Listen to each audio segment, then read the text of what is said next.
Welcome, welcome. Hello, I'm Jay Feezy, and this is Pixelated, episode 1 on my channel, Feezys Media. Thank you for joining first and foremost if you're tuning in live. If you're watching the replay, thank you for checking the video out and seeing what it's all about. So yeah, first in the first of the video series, first episode, where I'm going to be discussing video game related topics. So, Pixelated, you kind of probably can make that correlation there that taking just like the pixels, similar to that aspect, fundamental picture element of an image of a graphic, right? So kind of similar to that, this stream is going to be taking discussion topics live, unedited in the raw form, right? And just kind of going with it, right? So we're just going and gonna have some different various topics, not per se video games themselves, like directly video games. I'll have that in another stream and another video series. This one's gonna be more about like aspects of being a gamer and things related to that. So for instance, here in this episode, we're gonna be discussing video games and how we choose which ones we play based on time and our approach to them. And then secondly, revisiting old retro games or just older games in general, right? So that kind of goes along with the time aspect. One of the first things we're going to touch on there was a PlayStation State of Play. So we're going to address some of those games and kind of go over our highlights and our favorites, if any. So with that, of course, I'm not by myself here. I have my panelists with me. Let me go ahead and bring them in. From the Geeky Collector Vault, we have Viking Collectibles, HerGeekySide, and Jim Collector. Ladies and gentlemen, how are we doing? Hey, hey. Hello.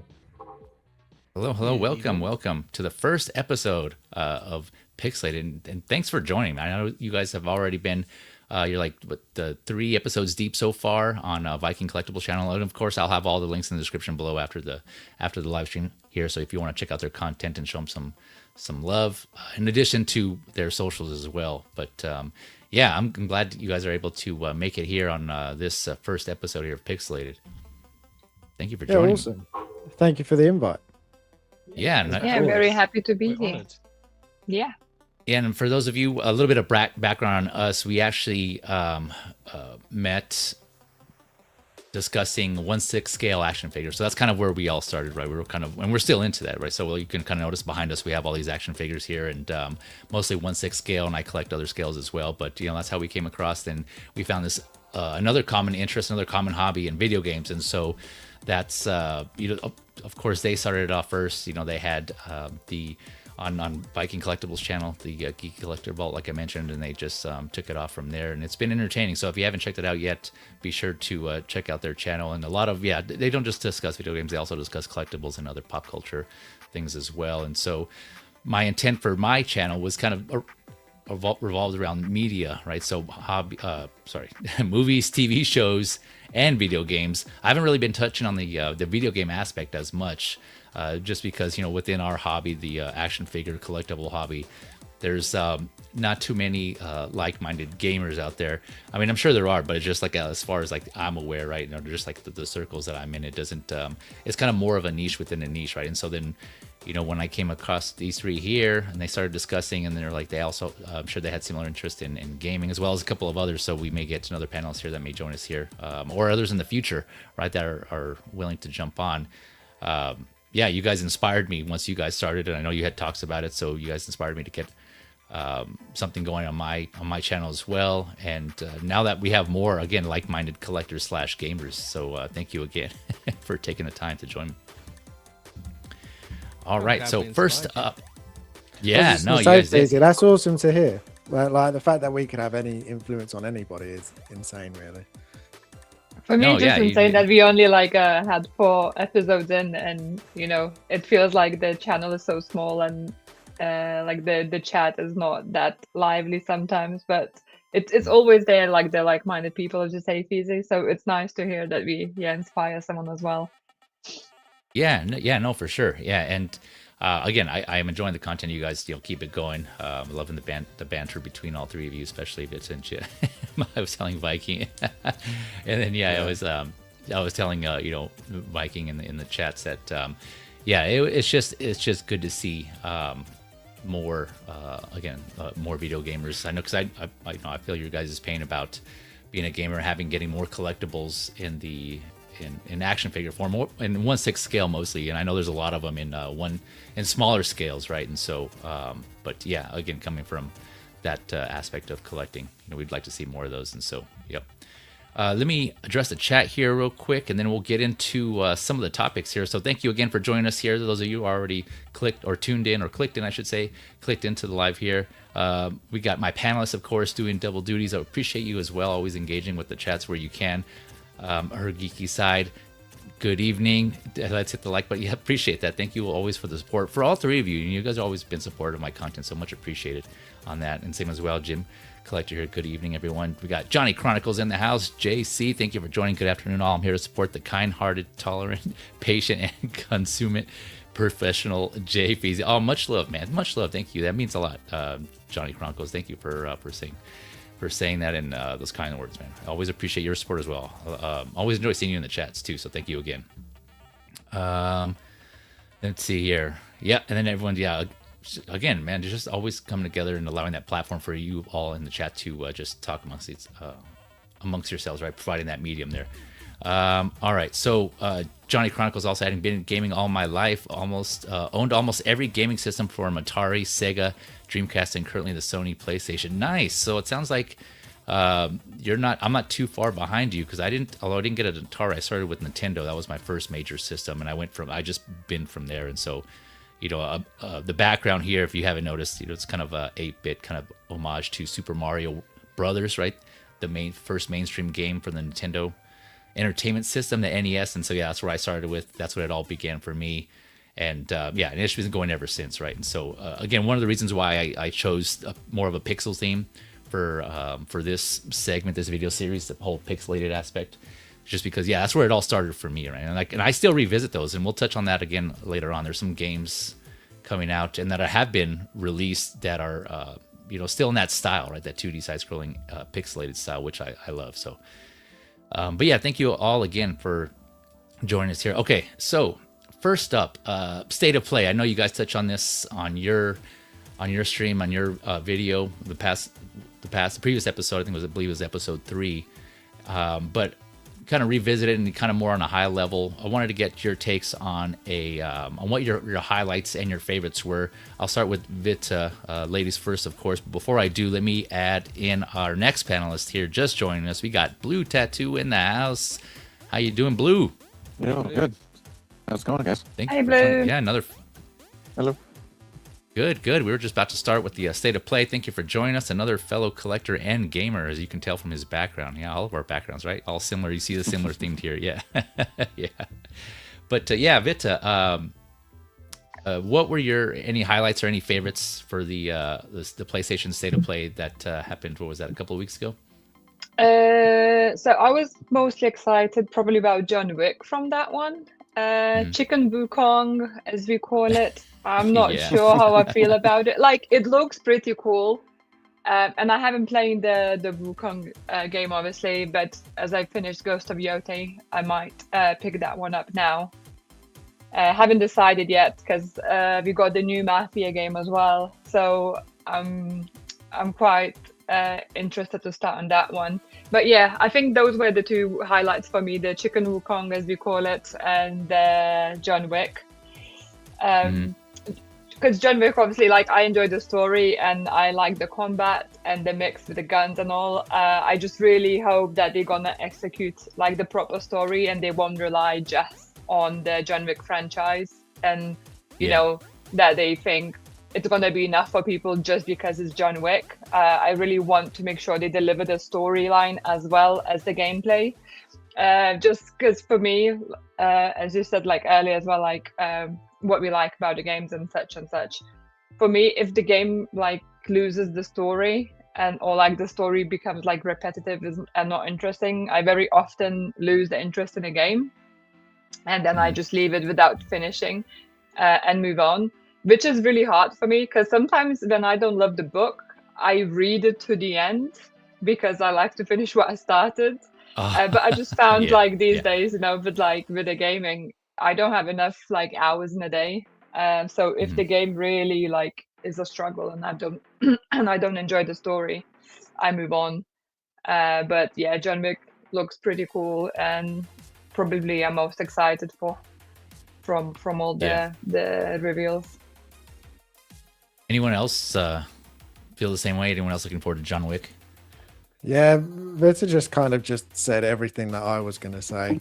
John Wick looks really, really good, and Chicken Wukong definitely got my attention because I just love Wukong so much. The God of War remakes as well. That I'm really interested to see if they go back to the old combat in those games and the old style of those games, or if they're going to update it to more what we have now with Ragnarok and 2018 God of War, and use that sort of style of combat and camera angles. Because I just remember playing the originals, and it was just Kratos ended up so small on the screen on that one, and flying around, jumping around. So it's a very different style of game, the older ones. So that those will be really cool to see, and the fact that they're doing all three. Like I could have seen them announcing maybe like God of War 1 and remaking that, but to announce that they're doing all three of them, that's pretty impressive as well. I'm interested to see if they've announced they're doing all three and release them separately, or if they're going to just do all three at once and release all three to play. Because that would be an awesome package to have 1, 2, and 3 to play all the way through. Yeah. No, for sure. Yeah. And I mentioned to you guys in the chats too, this was like, before they had announced this during the state of play, I was actually thinking about the other, a little bit prior, and I was like, man, I realized that they hadn't done a remastered, and they're doing all these other remasters. And I think that's how it came up in my head. It's like they've been doing PlayStation or Santa Monica or, I guess like Sony in general, they haven't been, they've been doing a lot of remasters here. Like, obviously we see a lot of Resident Evils, but I was thinking, did they ever do a God of War? And I know they did that trilogy. I think it was a trilogy where they released all three on one disc. I think that was for PS4. I want to say it was. Do you guys remember that? It wasn't a remaster, but they put the collection together.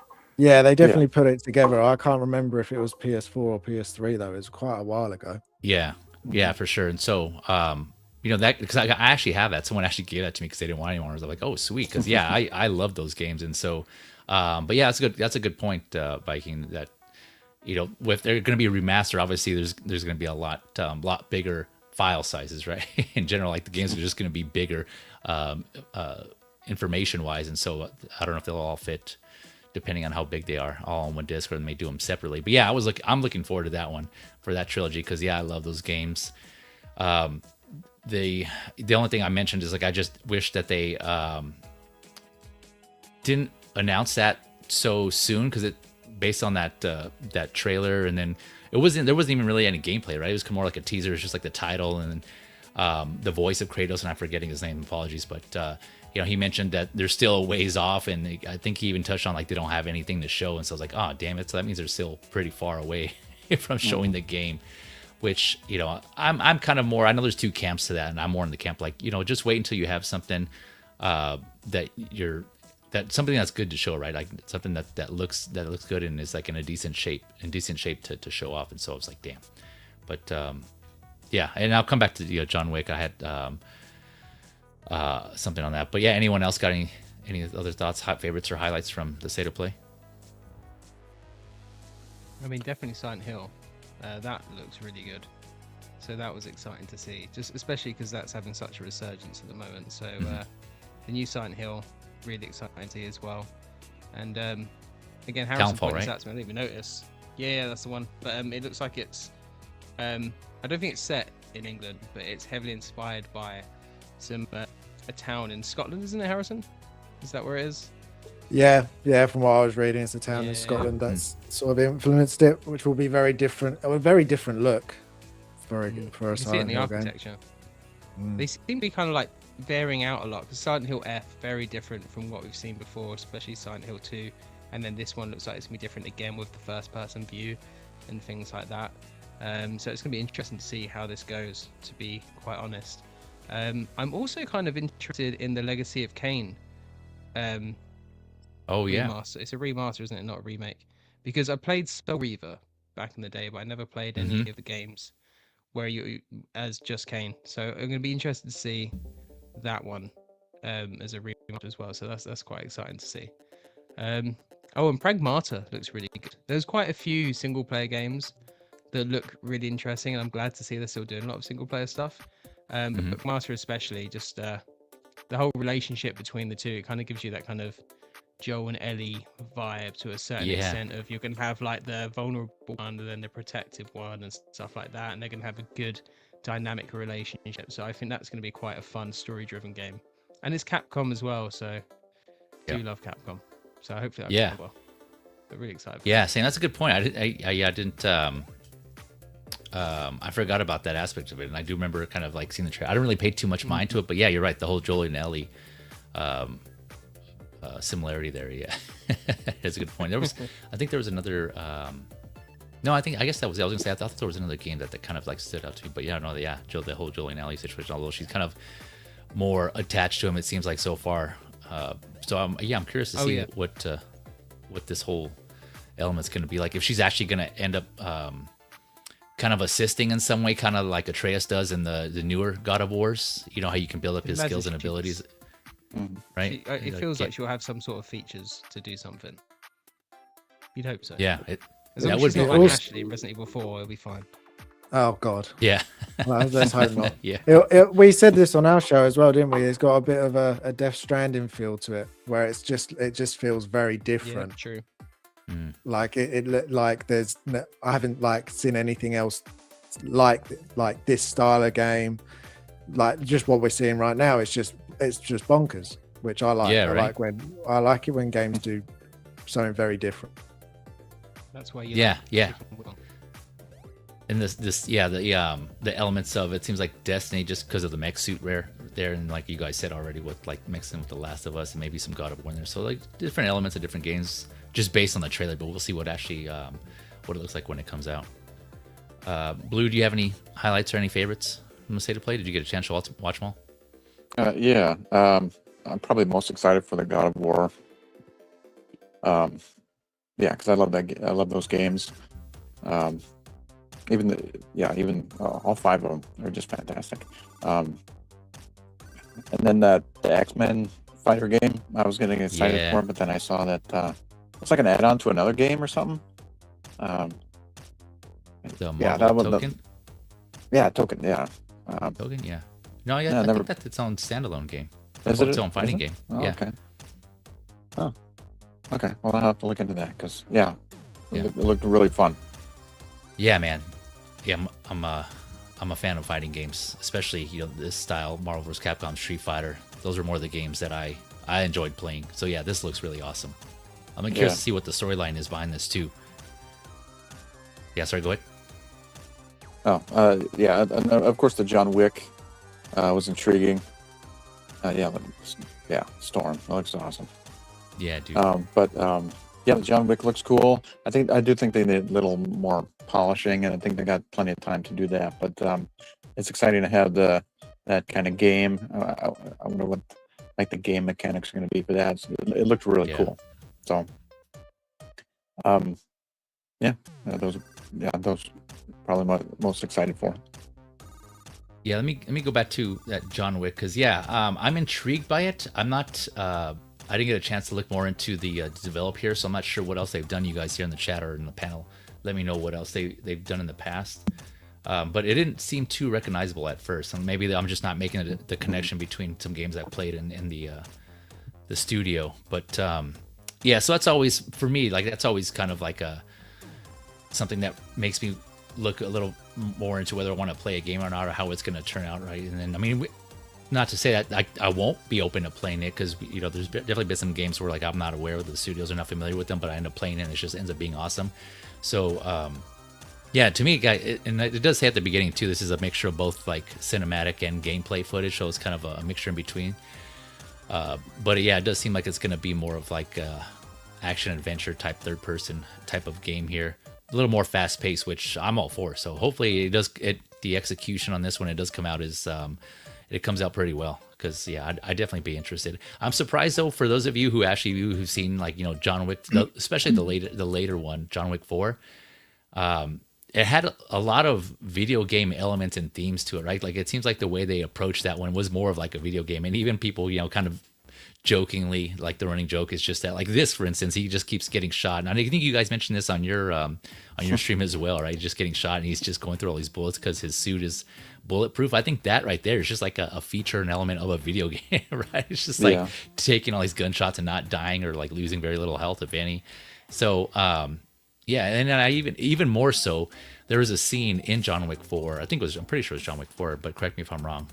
It's been a minute since I've seen those, but they went strictly to like a top-down view, which was really awesome. So they went overhead, and then John Wick is going through room to room and taking out all these guys. And actually, as soon as I saw that, I thought, if you guys are familiar with the game Hotline Miami, which is similar, where it's like overhead, top-down.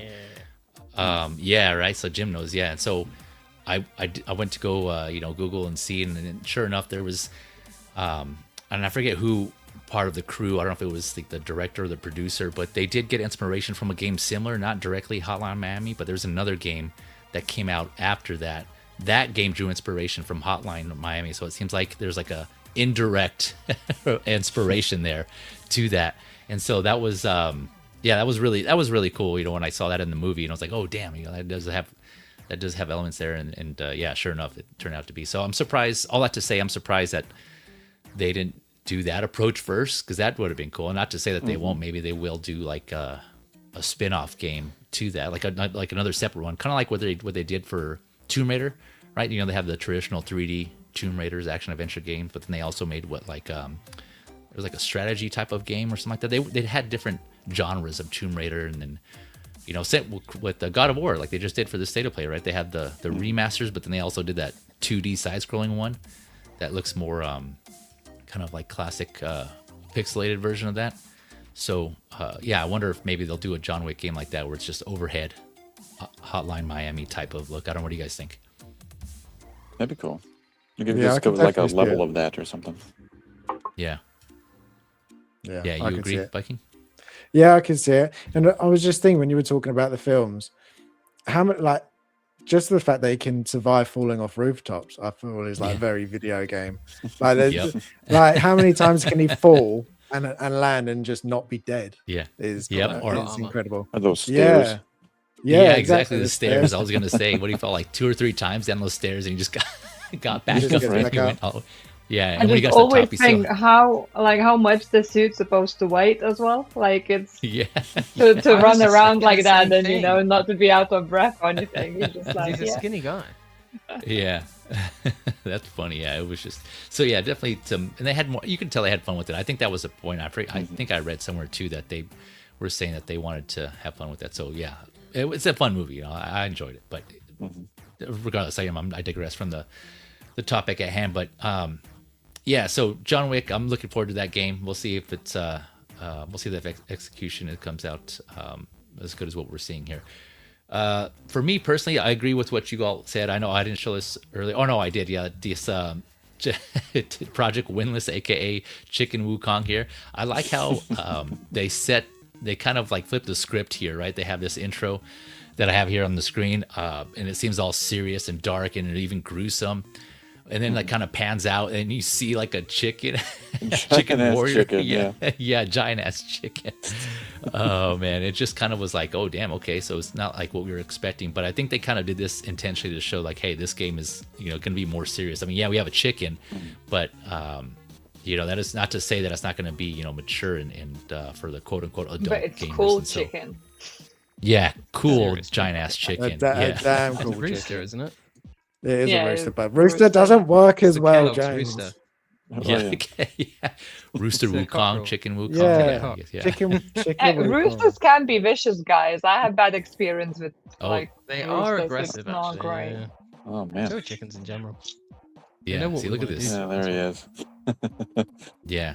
Do you know the worst part is that I did have a bad experience with a white rooster as well. So just I don't know. It's just PTSD now for me. I won't be able to play the game. Feezy, it's traumatic. Feezy, can you go back to with the front on shot of him?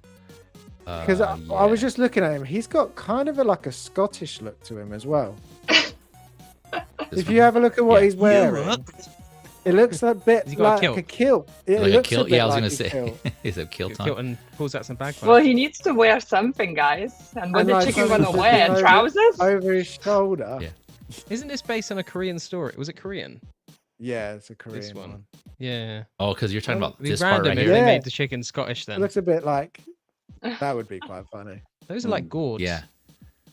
They Yeah. do look like gourds. Yeah, not quite Yeah.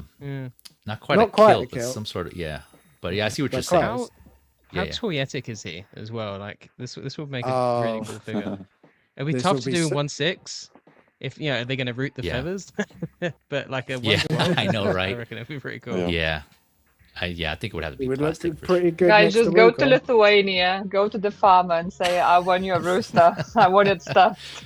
And you're In gonna have your clothes. chicken Wukong on the shelf. Yeah. Give With me a your sword on biggest his head. rooster. Yeah. I draw the line at stuffed animals, so I'll have anything else on the stuffed animals now. Jim's all had enough of that. No, but yeah, that's actually a good point. Roosters are more vicious, so I definitely can see him being a rooster for sure. I don't know. I don't know my poultry, so sorry guys. Yeah, I'm gonna go with Vita. She seems like she has more experience in that field, in that aspect. So I'll rely on her Unfortunately, expertise. for me, yes. Yeah. So yeah, this one looks interesting. I also like how it seems like another games. A lot of them are right. They're inspired by what came before it, just like a lot of other art forms and media. This one looks like to be a more of cross, like you guys already pointed out, Wukong, but also this part here seems more like a Dynasty Warriors aspect, where you just kind of taking out a bunch of enemies at once, or like the latest the Zelda, what is the Hyrule Warriors, I think it is, right? Like a similar genre where you just have is that what it's called? I think that's what it is. Yeah, you just have a bunch of bad guys on the field. It seems like when you get to a point and then bam, you're just taking out all these, which also makes me think now that I mentioned that. Because in Dynasty Warriors and Hyrule Warriors for sure, you can have multiple players in that. And I'm not sure about Dynasty Warriors because I haven't played that one. So I wonder here at some point, either in this game or later on as that DLC component, if they'll allow other characters to join you and take on like those hordes of enemies or have a separate game mode like that. I don't know. That kind of just came to me as I was talking. Look at that. That finisher we just saw, that was pure God of War then. Mm-hmm. That's Was a it? pure Yeah, God of War. the jump, Yeah. the stomp down. Yeah. Yeah. Look at this. It'll Yeah, it's just going. Gave me a bit of like Days Gone as well, with all the zombies running around and loads on the Oh, screen. yeah. Maybe Yeah, this I is was something thinking God of Wars will play more similar to this. Oh yeah. Maybe they'll take inspiration from this game. Yeah. Look at that. Ooh-ah. Yeah, it's just battle. Yeah, it's really cool. Yeah. Let's see here. We I'm not sure got. if that's that guy or the good guy. So Yeah, I this know, is right? compared to Korean Lord of the Rings, basically. Because I is was it? like Okay, so- interested with like the source material. So yeah, it's like South Korean high fantasy novel series. The They were bird like, that brings okay. Screw tears. hobbits, we want chickens. So Yeah. so it's is it like kind of based on mythology? I know you guys had mentioned this also, and you touched on your Yes, stream as well. it seems like Is it- some novel series basically from Okay. South Koreans by Lee. I won't say the surname. By Lee Young-do. That's the best I So- can do. Yeah. It's more like Witcher then, rather than like because Wukong's Chinese mythology, right? Yeah, that's. Yeah, I don't that's know. It based on says mythology, often referred to as the Korean Lord of the Rings. Oh, okay, that so would- yeah, that I would guess it be is just like a yeah, like a novelization. Witcher type thing. Yeah. Okay. Gotcha. Okay. Good. Thanks, Vita, for that tints there. Yeah. Obviously, I didn't have time to do my homework there, so that's on me. But yeah, thanks for filling me in there. That's we got fine. Johnny Chronicles. We didn't know until now either. Yeah. Johnny Chronicles saying gaming sure has come a long way since the Pixel days. Yes, sir. These newer games are like an immersive and interactive mode. I'm excited to see how and if AI will be integrated into gaming development. Yeah. Again, that's another one where there's two sides of it, right? I know there's definitely some developers out there who kind of are against AI, and then there's some that are kind of implementing it in some way, and it's just I know it's tough. It's kind of like striking that balance, right? When to use AI and when not to. And I think what was it? A little off topic here, but I think there was and I forget the game. Right, just past year there was a game that had won, but it was found out that they used some aspect of AI in their game, and it was actually they actually had their 33. award. What was it? Well, it was that French game, wasn't it? The one, the Game of the Year awards just recently. The Yeah, exactly. Yeah, and I forget which one it was. Obscure Expedition. Yeah, that's it. Oh, Was it Expedition? okay, yeah. Really? That sounds right. Yeah, the Expedition 33 or whatever. Oh, There was- I haven't played that yet. Yeah, and I don't want to. Yes, yeah. You know, I'm not spreading misinformation. I don't think it was anything in the game here, but it was a component of like I don't know if it was part of like the marketing or something along those lines, and so it just like and I forget. Apologies, I'm just like kind of paraphrasing here, but yeah, it was something along those lines that it involved AI, and so like they removed their award status to whatever that was, and so yeah, again, I didn't get a chance to look too deep into it, but I just kind of was quickly glancing through some of the posts and the headlines and the readings there. So yeah, apologies on the lack of info there. But yeah, movie can hear poultry knowledge. Yep, exactly. Yeah, that's my lack there of poultry knowledge. Yeah, and being able to, I'm all about poultry. Yeah, that's what. Yeah, I think depending on how they use it, I think AI will be. I think it could be helpful in the game industry. So, there could be some things, not so much like to make the game, but if there's a way that they can use it to help them maybe shed a year off of it, almost like in the development side of it, 100%. and go like, oh well, this tree in the background that nobody cares about, maybe we can get AI just to make that tree, and then we'll go and focus on the combat and this part of it, so then we can get it. Do you know what I mean? Like, I feel like there is a way that they could balance it in a way that they can really make it work and help. So apparently they didn't use in the game. So again, I just like straight away want to like know what actually happened. So it's like I need to Google it. So apparently it says that generated AI for early placeholder textures, specifically on, for example, post-its, which led to controversy and stripped off its indie game award despite the assets being removed before release. Developer Sandfall Interactive confirmed this was an early experiment, stating the final game contains only human-made assets. Yeah, it's kind of like a good use of AI, which is interesting. But you know, it's a mess to think about AI and like people being threatened by it, and in a sense, you know, people, you know, like AI learns from human beings. It's not like it's creating its own things. So I think it's like very sensitive debate because we don't really know how the AI really, like what it used. Did it use what it learned from their specific company, or did it use somebody else's knowledge? So I think that's where the argument is coming, that by using AI, you using somebody else's mind, essentially. I don't know, that's how I understand it. And also just being upfront about it. If they go, look, we've used AI to help us make this, and not try hiding it. I think as long as they're open with it and go, look, we're doing this, we're going to make this game, this is going to help us. Instead of take 8 years to make the next game, it's going to take 4 years to make the game because we're going to get help with it. I don't see it being totally terrible if used the same way, like in the right way. But if they then go, well, we could fire 10 people because we don't need them to make that's when it's a problem, I think. Yeah, I mean, because I it'll agree. be used for replication, you'd think, because there's a lot of replication video games. So, like, for example, like trees and stuff like that, you could probably help the programming the amount of trees. That's just like a really basic idea, but that's what you'd think tool, right? Not replacement. Exactly. Definitely. Tool. Yeah, that's the word. Yeah, that I also lean on, and like I refer to as AI as the tool, right? So just used correctly. And I agree with Viking. You know, balance, right? Just striking that balance on how to implement that, and when it starts to become a problem, taking over artists. I think it's a bit like the same, like if you take a picture and you like drop in AI and say, "Oh, can you make it like amazing?" and then you post as your own. That I think that's where like it's you cross that boundary because you just took the picture. It could be the horrible lighting. It could look like nothing, like good at all. But AI can enhance it. That's gonna look like can go and win an award potentially. But you haven't done anything to actually get the picture to that state. Yeah, I agree with that. I kind of want to try that now and just put a picture and go, make it look awesome and see what happens. Yeah.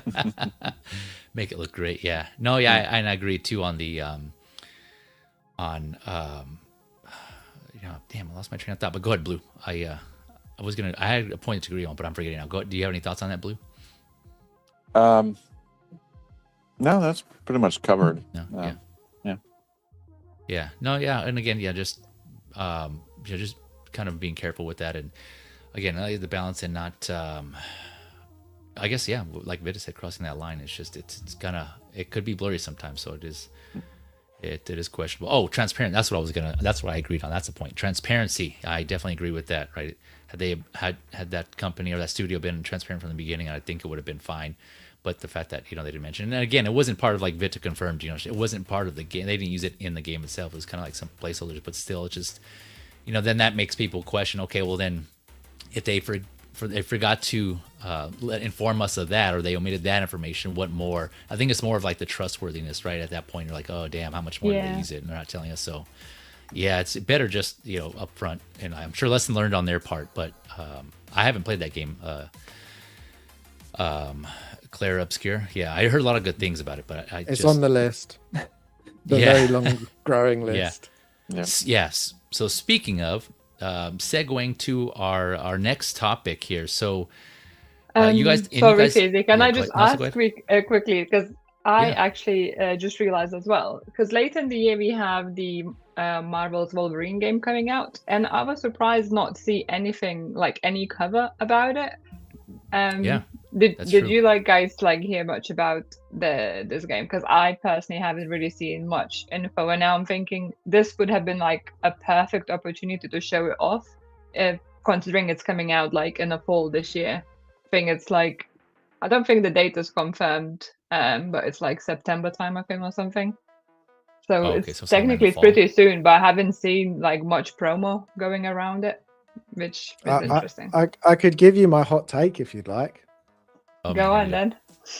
I'm not that excited for Wolverine. That first trailer that we saw, I was like, when they first said it, I was like, Wolverine makes sense. That'll be a great game. The Origins game was a fantastic game. But when they showed that first trailer for it, I was really just like, oh, that's a little bit disappointing, actually. Like I don't know. I don't know if I was expecting something just totally different, but to me, it just looked almost like a skin of Spider-Man. That is how I felt about it. It very like he's jumping around, he's flying around, sort of thing. It was, to be fair, my knowledge of Wolverine is from the movies and not so much the comics. But I was expecting like, I don't know, like a more less energetic, like less athletic, more brutal, more just like a God of War? Like more serious. Yeah, just a little bit more serious to it. Whereas it did really just seem like, oh, it's just Spider-Man again, but instead of webs, it's got claws. That's how I took it anyway. Okay, which is a shame. I see. No, yeah, that's fair. I mean, yeah, I know some people are gonna like see that mask just put over, or that filter, I should say, of Wolverine put over a Spider-Man game, and I mean, to me that makes sense, right? Because it's the same, it's the same studio, it's Insomniac, right, doing both of them, and I love the Spider-Man games, and so, and that's how I think that's one of the driving factors for mods, right? Doing mods on on PCs, anyways. You take games and you put in like other skins, or if you do like, I don't know, just say a Marvel mod or a Star Wars mod to an existing game because people want to see certain characters. And so like that's, yeah, you're right in the sense it does seem like, it hasn't come out yet, so I don't know how it's going to be when it comes out, but from the trailers, it does look like it's going to be really similar to Spider-Man game. But I'm all for that personally. Like like I said, I really enjoyed that game and the gameplay mechanics on that. But throw in Wolverine, oh man, yeah, I'm all in for it. I'm all there. And those Spider-Man games are just like a skin over the Arkham games. Even that's down true. To the mechanics, the spider sense is just the filter over Arkham. Yeah. So again, other studios drawing inspiration or borrowing elements from others, and it's going to continue to happen, shit, right? They straight up stole it. Yeah.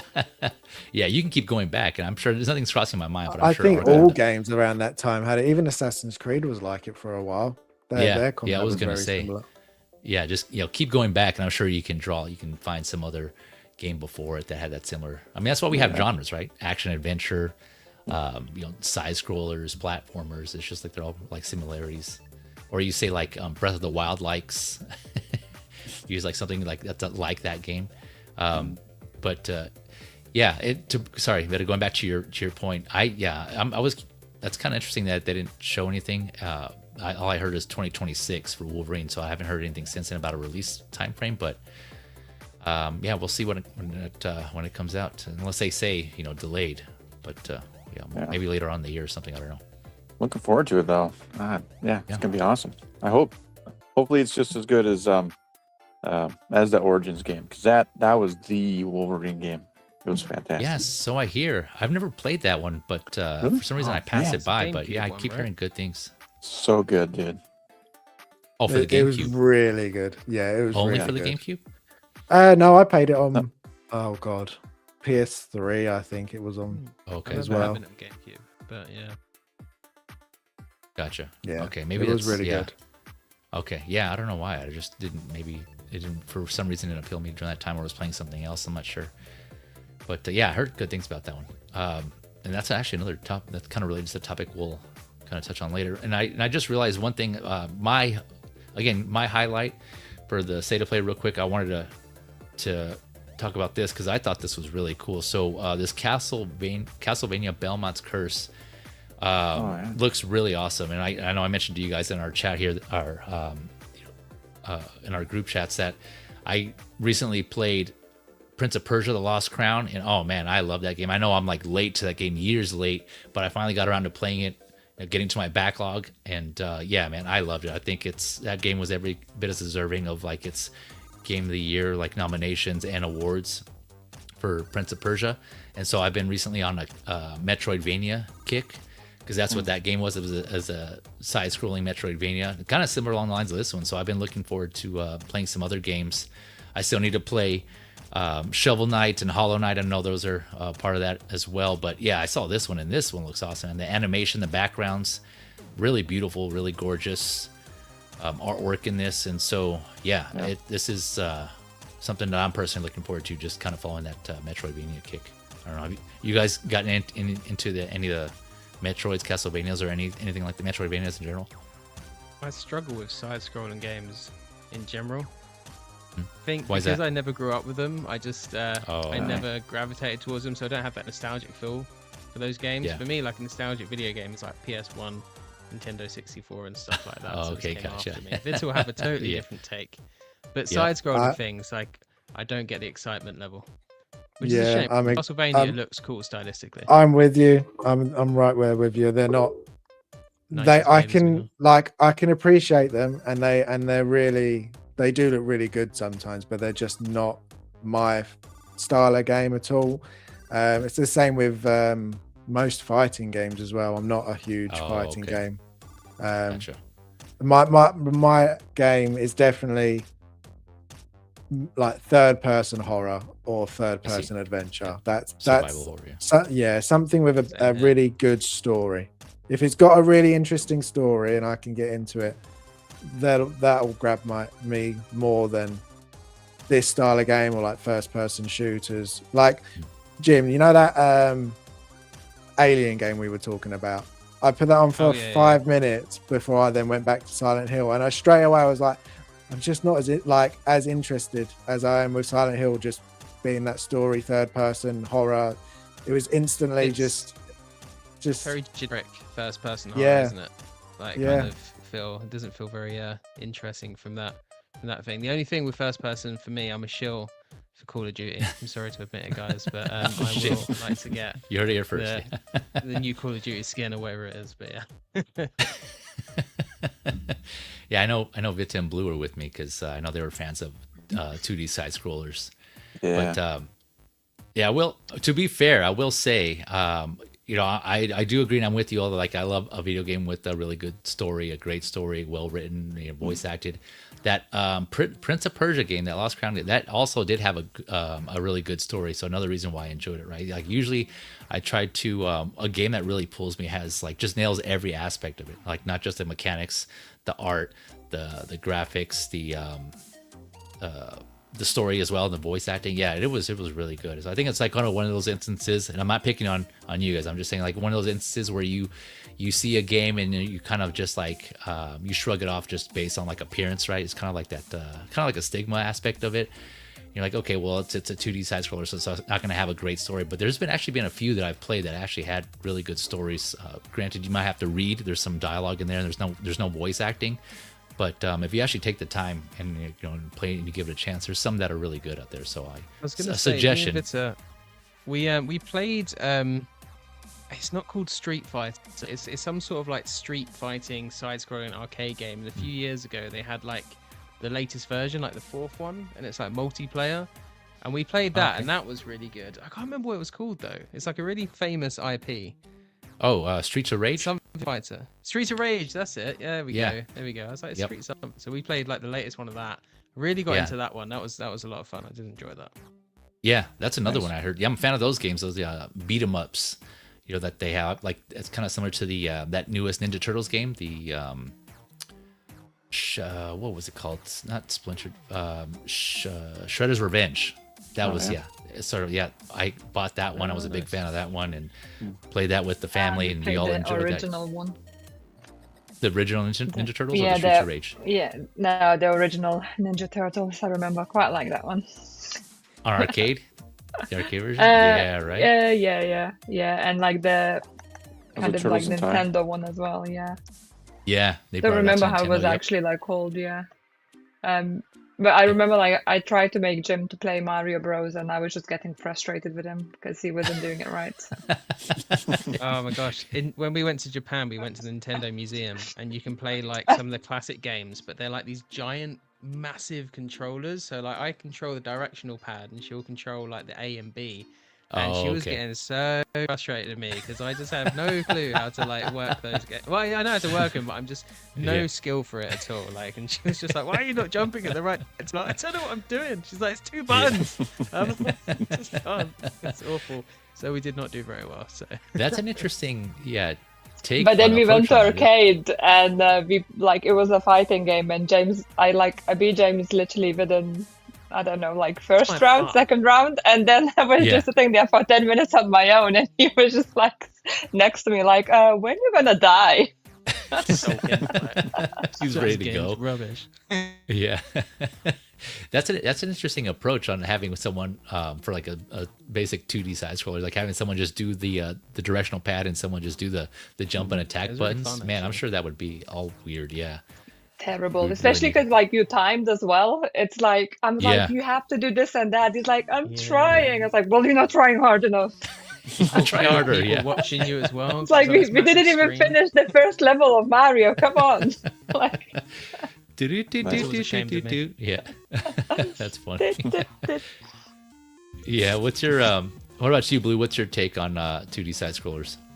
Oh, I love them. I grew up with them. Like most of them were side scrolls. I love the Castlevania games. I can't wait to play that. It's been a long time. I wish they'd create another one like I think it was like PS3 Castlevania game, like Lords of Shadow, I think it was. Like it wasn't side scroller. It was like your 3D moving around, and I wish they would do more Castlevanias like that. Even though I love the side scroller. Yeah. Okay. Gotcha. Yeah, I need to go back on. Yeah. Here's a shocking point. I don't think I've ever played. I'm pretty sure I didn't play any of the original Castlevanias. That is why I brought it upon myself. I bought the I think it's the Castlevania collection on Switch. I think it was, and that's on my backlog to play. But I want to go back and play those because for some reason I love Metroidvanias. Haven't played a Castlevania. I know that's like blasphemy, but I need to go back and definitely play one of those, like the side-scrolling ones. And so I'm over here on a Metroidvania kick, and I am like totally skipping out on the classic, what the name, the actual genre of what started it all. So I need to go back and do that. But Castlevania games had good music too. Yeah, exactly. That's another thing I heard, and some of them I heard. I've actually went back and listened to like a few tracks, and awesome killer soundtracks. But all right, so going on to the next topic, and you guys kind of touched on this earlier here in the stream, and then I know you guys on Geeky Collector Vault touched on this also in a couple of your previous episodes here, but specifically in time, regarding time and how much time we have now. We're all here, we're at different phases or stages of our lives. We have different lifestyles, right? But we're all gamers, And so, one of the things that you guys were talking about kind of got me thinking about this aspect of it, and how we choose the games we play nowadays, where we're at now, right? Like based on how much time we have, are we looking for games that are, somewhat short, that are, in depth, longer? Do we kind of see kind of somewhere between? And then in that, how do we approach those games? So like, again, for like the games that are like longer, do you play them a certain way to get through them, or something along those lines? I don't know. I just kind of wanted to hear from everyone, give your takes on how you choose a game, currently where you're at, and which game you want to play, aside from just obviously like the rave reviews or hearing good things about it. And Viking, we'll start with you. Yeah, okay. So I choose my games in two ways. I usually have a game. Well, I used to, until I got the Portal. I used to have a game that I can play around the kids, and then a game that I can't play around the kids, because games like Silent Hill, they would never sleep again. So just like me. Yeah. Yeah. But now I've got the Portal. They take over the TV, and then I can just sit on the Portal, and then they just don't know. So that's not too bad. But yeah, so I used to try and have those sort of games, and also just one that's really easy to play, that doesn't take too much. Like, for example, a Wukong game. Even though Wukong isn't too bad now I've finished it, but playing that before, you just spend 5 hours dying, and it's like I've only got a couple of hours a day to play something. Yeah. I'll throw something else on and I'll come back to it, and then you just lose track of those games, because you just don't go back. You'll go on to another game. But now I'm getting older, and I feel like I get to the point now where I just need to stay on one game, because if I leave that one game, I just won't go back to it. And that's I won't ever get to finish it. But yeah, it's definitely a story game. Anything that's got a really good story, or horror, is always going to grab me instantly. So you got your Dead Space, the Callisto Protocol. That was not terrible, different sort of mechanics in that, but it was quite good. Interesting story. Yeah, you got Chronos. Like, all of those, if it's horror in space, I'm instantly grabbed. Like, Gotcha. I'm straight away going to be right. I need to play On this the game. list. Yeah, instantly. But then you've got like certain games that will have big names. Resident Evil, like me and Jim, very much looking forward to getting 9. And so yeah, so I do try new ones.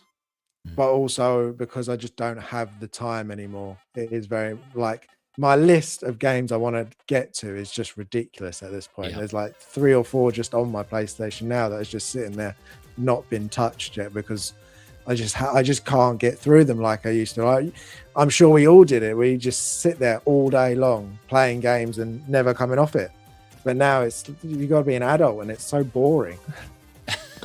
Yeah, I definitely feel you on that one, man. Yeah, yeah, definitely hear you. Blue, what about you? How do you approach in which games you play, time wise? Anything that really grabs me. I like long story games, like single player games. It's rare that I actually pick up a multiplayer game. The last game I played, damn, I don't even remember, to be honest. It was a while ago, yeah. Oh, Dying Like the Beast. That was that game. I love those Dying Like games. I love zombie games. I get to kill zombies all day. That's fun. So it's something you can just pick up and, you can play for 20 minutes or something. Gotcha. And, pop in, pop out. Yeah. I got a backlog too of games I haven't played yet. I still want to play the Ghost of Tsushima, and the new one. I forget what that's called. The Yote. Ghost of Yote. Yeah, that one. Amazing. Horizon Zero Dawn. I think they made another Zero one Dawn. too. But yeah, Forbidden West. Those are really good games. I love Never got into Horizon. those games. I got those on the backlog too. I just haven't had time to play them. Yeah, no, man. Yeah, it sounds like you're there with Viking and I. Vita, speaking of, you just finished, as you mentioned on your latest episode, your stream Geeky Collector or Geeky Collector Vault. Yeah, sorry, I'm over some of my words here. Yeah, I know, right? Sorry. Yeah, how do you approach games and like you're kind of deciding now what you're gonna play next now that you beat that game, Ghost of Yote. So how do you approach on which one you're gonna play? So mostly like I rely on Jim to recommend me games because he played so many more games than I have. Because for example, once I moved to like UK, there was like a long period I haven't played games because I didn't have consoles or anything like it, or didn't have time and such. And just in like I think I went back into gaming like properly, I would say through the lockdown times when obviously nothing else was to be done. Yeah. Just to spend time at home. And I was like, oh, man, I used to love video games. And I think that was the first time I completed all the Tomb Raider. Well, not all, Oh, nice. the new ones, I suppose. I never played the reboots? pixelated ones, yeah. Oh, The thing is, with the pixelated ones as well, I can't like go back to them because I'm just like now kind of a snob because I like it to look pretty. I see, you're a graphics snob. So if the graphics are really bad, I struggle because like when I played the Red Dead Redemption 2, I was like I fell in love with the game straight away. And then Jim was like, "Oh, you should play like the first one."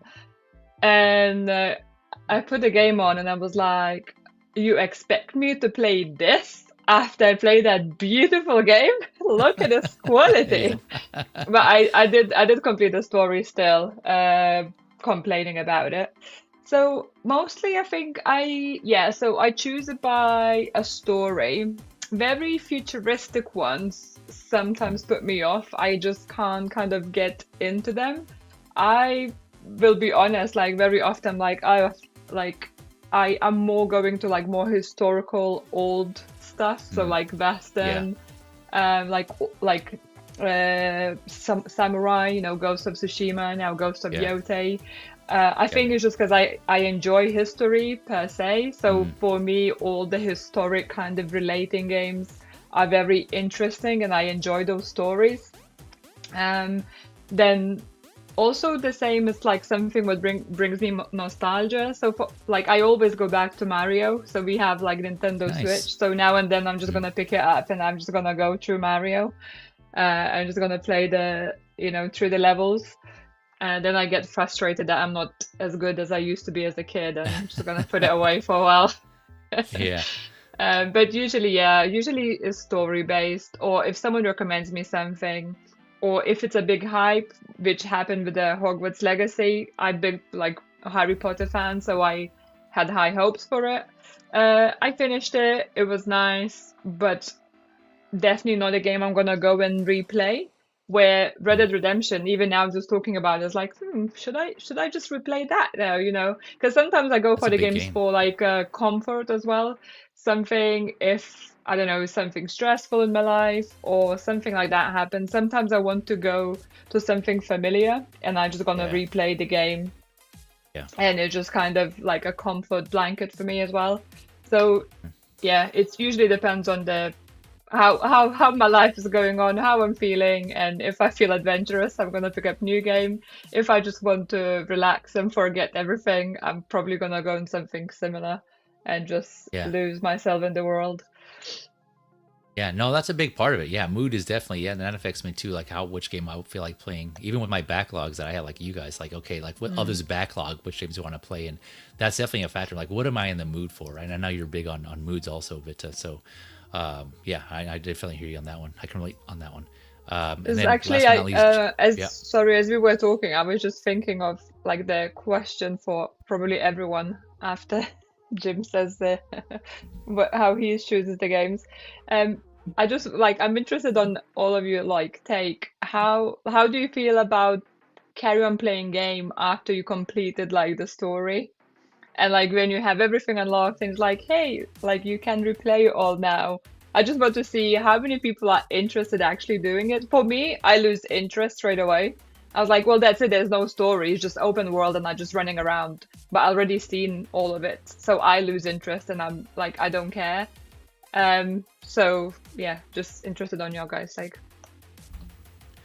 No, actually, we'll come back to that after I get Jim's take on it, because that actually segues. That's a good segue to the next topic. So thanks for setting that up there, teeing that up, Vita, on that. But Jim, before we jump into that topic, how about you? How do you, since I know you're recommending, suggesting games to Vita, she relies on you. How do you go about choosing your games in regards to time and just like what you're looking for?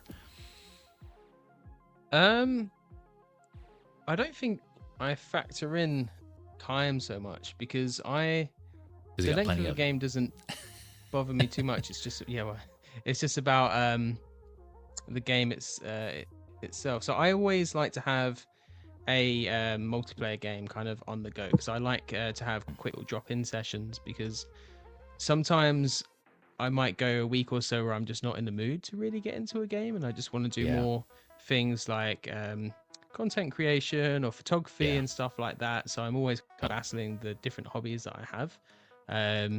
So it kind of comes down to whatever hobby I'm kind of vibing with at that time more, to be honest. Recently games have been the big one. It's probably because we're talking about it a lot more.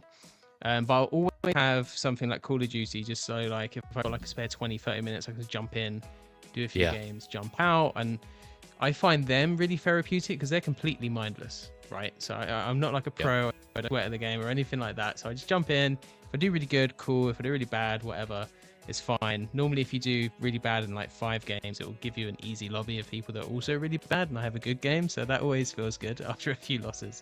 So I like to do that as like my my relaxation time. And then same with Harris. I'm a big Survivor fan. So I replay even the original Resident Evils yearly all the time. Nice. Resident Evil's the thing that got me into collecting. It's what got me into video games. It's what got me into pop culture. It's just like that's like if you ask me like what if you had to get rid of all the franchises apart from one, what would you keep? It would just be Resident Evil. That's my thing. So any of those games, I pretty much have them downloaded on my PlayStation all the time. If I just feel the need to jump into any one of them, from OG series to Village at the moment. And then massive fan of single player games. So now that this has finished it, I'm playing Go to Yote, and that game is incredible, by the way. And there's a difference between watching someone play it, and I was watching Vista play, and I was like, yeah, this game looks alright. And then I'm playing it, and like, I'm actually watching the story now, and A, the graphics are amazing, and B, just like the way the game plays, it's just such a big improvement over Ghost of Tsushima in so many ways, yet also instantly recognizable. It's really good. So I'm playing that at the moment, and it's just, I'm really excited for that. And I know that's going to be a big chunk of game time, but yeah, so I don't factor in time so much, because I know like whatever time I'll get, I'll play through it, and if it takes me a month, that's fine. If it takes me years, that's fine. I do struggle to have more than one story game going at the time, unless it's games I've beaten before. If I've beaten before, I can play multiple different games. It doesn't bother me. If it's a new story that I haven't experienced, I'm like, it's the only thing I can focus on and play through. So that's kind of how it works for me.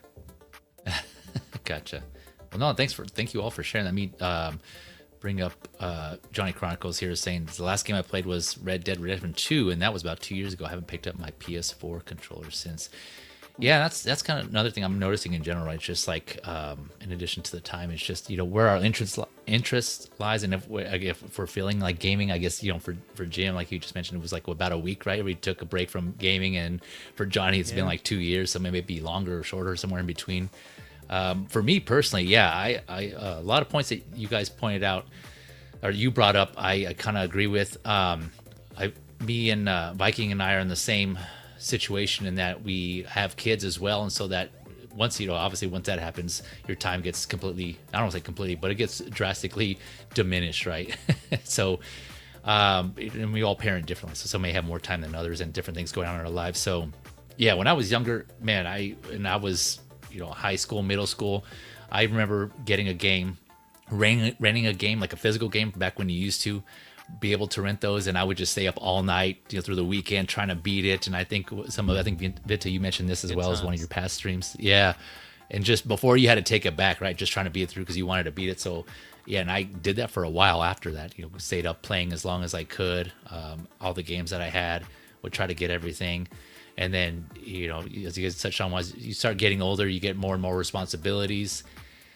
And so now I'm at the point where I personally have to kind of look at how long a game will take to complete, and I definitely have to factor that in, right? Because if there's games that take a while to play and get through, I might have put those on a lower priority versus others that won't take as long. So again, this is kind of all relative, right? And you guys touched on this on your show as well about difficulty itself, like the difficulty of a game, and putting it like on an easy mode or a story mode to get through it quicker. And that's actually something that I do as well. Like whereas before, I always loved the challenge. I used to put a game on hard difficulty and play it through that. And no matter how many times I died, I would get through it. And I did that with the previous God of Wars, the 2018, I guess if you want to call it the reboot / remake, the newer God of Wars. Basically, I played that on a harder difficulty, and I would get through it. Now I in addition to the time it takes, I also go on an easier difficulty. Normally normal. I just kind of go with the default, right? Because, and depending on the game, maybe sometimes easy because I just want to get through the story and complete it. I know as shameful as that is, I just don't have the amount of time, to spend. Like Viking was mentioning on certain games to keep dying over and over again. I mean, yeah, I would love to, have that feeling or that sense of accomplishment of beating a boss and just going through it, but I just can't. That's like a luxury that I don't have at the moment. And so I just put it on an easier mode just to get through it so I can get through the story and see the game for what it is, right? And actually be able to enjoy it all. Because that's something that's in my mind too, is like, I want to be able to enjoy the game as the developers, created, the time and effort they put in to make this game. And I want to make sure I experience at least the story and the game in itself, right? And so if I kind of step up the difficulty and I get tired of it, or I just give up because I'm like, I'm not getting anywhere, and I just stop. And I think, Viking, you mentioned this earlier too, that you kind of just take a break. You just kind of leave. You just drop it. Basically, you just go on to the next game. And I don't want to do that, right? So I want to be sure I give my time and effort and appreciate what the developers made. And so part of me is like, what? I don't want to do that to them. They put this time and effort into this, making this good game. Hopefully, it's a good game right now. I want to enjoy it. So there's that part of it. Side quests. I know you guys mentioned Ghost of Yotei that has side quests, things like that. Sometimes I kind of skip them. Yeah, right. So another something else I sacrifice as much as I would love to. Like I said, I used to want to 100% complete games. It's just now I kind of have to cut it short where I can. Or I have to make those sacrifices just to get through the game, which is a shame again, right? Because I feel like I'm robbing the developers of creating this world that they did, but still, like, I want to at least enjoy some aspect of it. So at least the main story and the main quest. And so if I have time, I will go back and I'll complete the side quest. And that kind of goes to what you mentioned, Vit, on your game, or your question, sorry. So Breath of the Wild, or Tears of the Kingdom and Breath of the Wild, those games, I just started playing. My attention was just get to the story, but there's just those games, I'm sure you all know, like they just hook you and you want to keep playing. And it sounds like, Vita, for you was Yotei. And I just wanted to do everything. And I knew I was spending more time on this one game and taking away time from others, but it just pulled me. I just wanted to be in there and do as much as I can. And so, I spent hours. Like, I think that's one of my longest played games, or time spent, is Tears of the Kingdom. I spent over 100 hours on that game just because I loved it and I wanted to play and get everything as much as I can. I didn't 100% it, but still, like, I did a lot of it. That's that was one of the games I got sucked into. And Prince of Persia again, Lost Crown. That I beat the game, but I wanted to go back and find all the collectibles, everything, and I did. And I still felt like, I wanted to keep playing. I'm like, man, there has to be more stuff to do, and there wasn't. But I wanted to keep playing. It was so good, and so. There's just certain those exceptions, right? We're like, okay, you know what? I want to keep playing this game because I'm enjoying it, right? That's another part of it, like enjoying the game that you're playing. And it's just, there's a lot of factors, and it's just unfortunately, like Jim said, I also have other hobbies, streaming, just like YouTube content, things like that. That's part of it. Action figures, movies, TV shows, parenting, I should say, adult life. Yeah, it's a lot, right? So now I'm having to juggle all that. So I gotta give some place to put it in another place. You guys know the balance, right? So it's a lot, man. It is a lot, but I don't want to give up gaming completely because it's just a lot of great stuff out there. Unfortunately, I don't have the time I would like to get to my backlog as soon as I could, right? So I don't know, anything else you guys want to add to that? I know that was a lot, but there's a lot of this thoughts came to my head as you guys were talking and like listening to your previous stream. So anything else to add?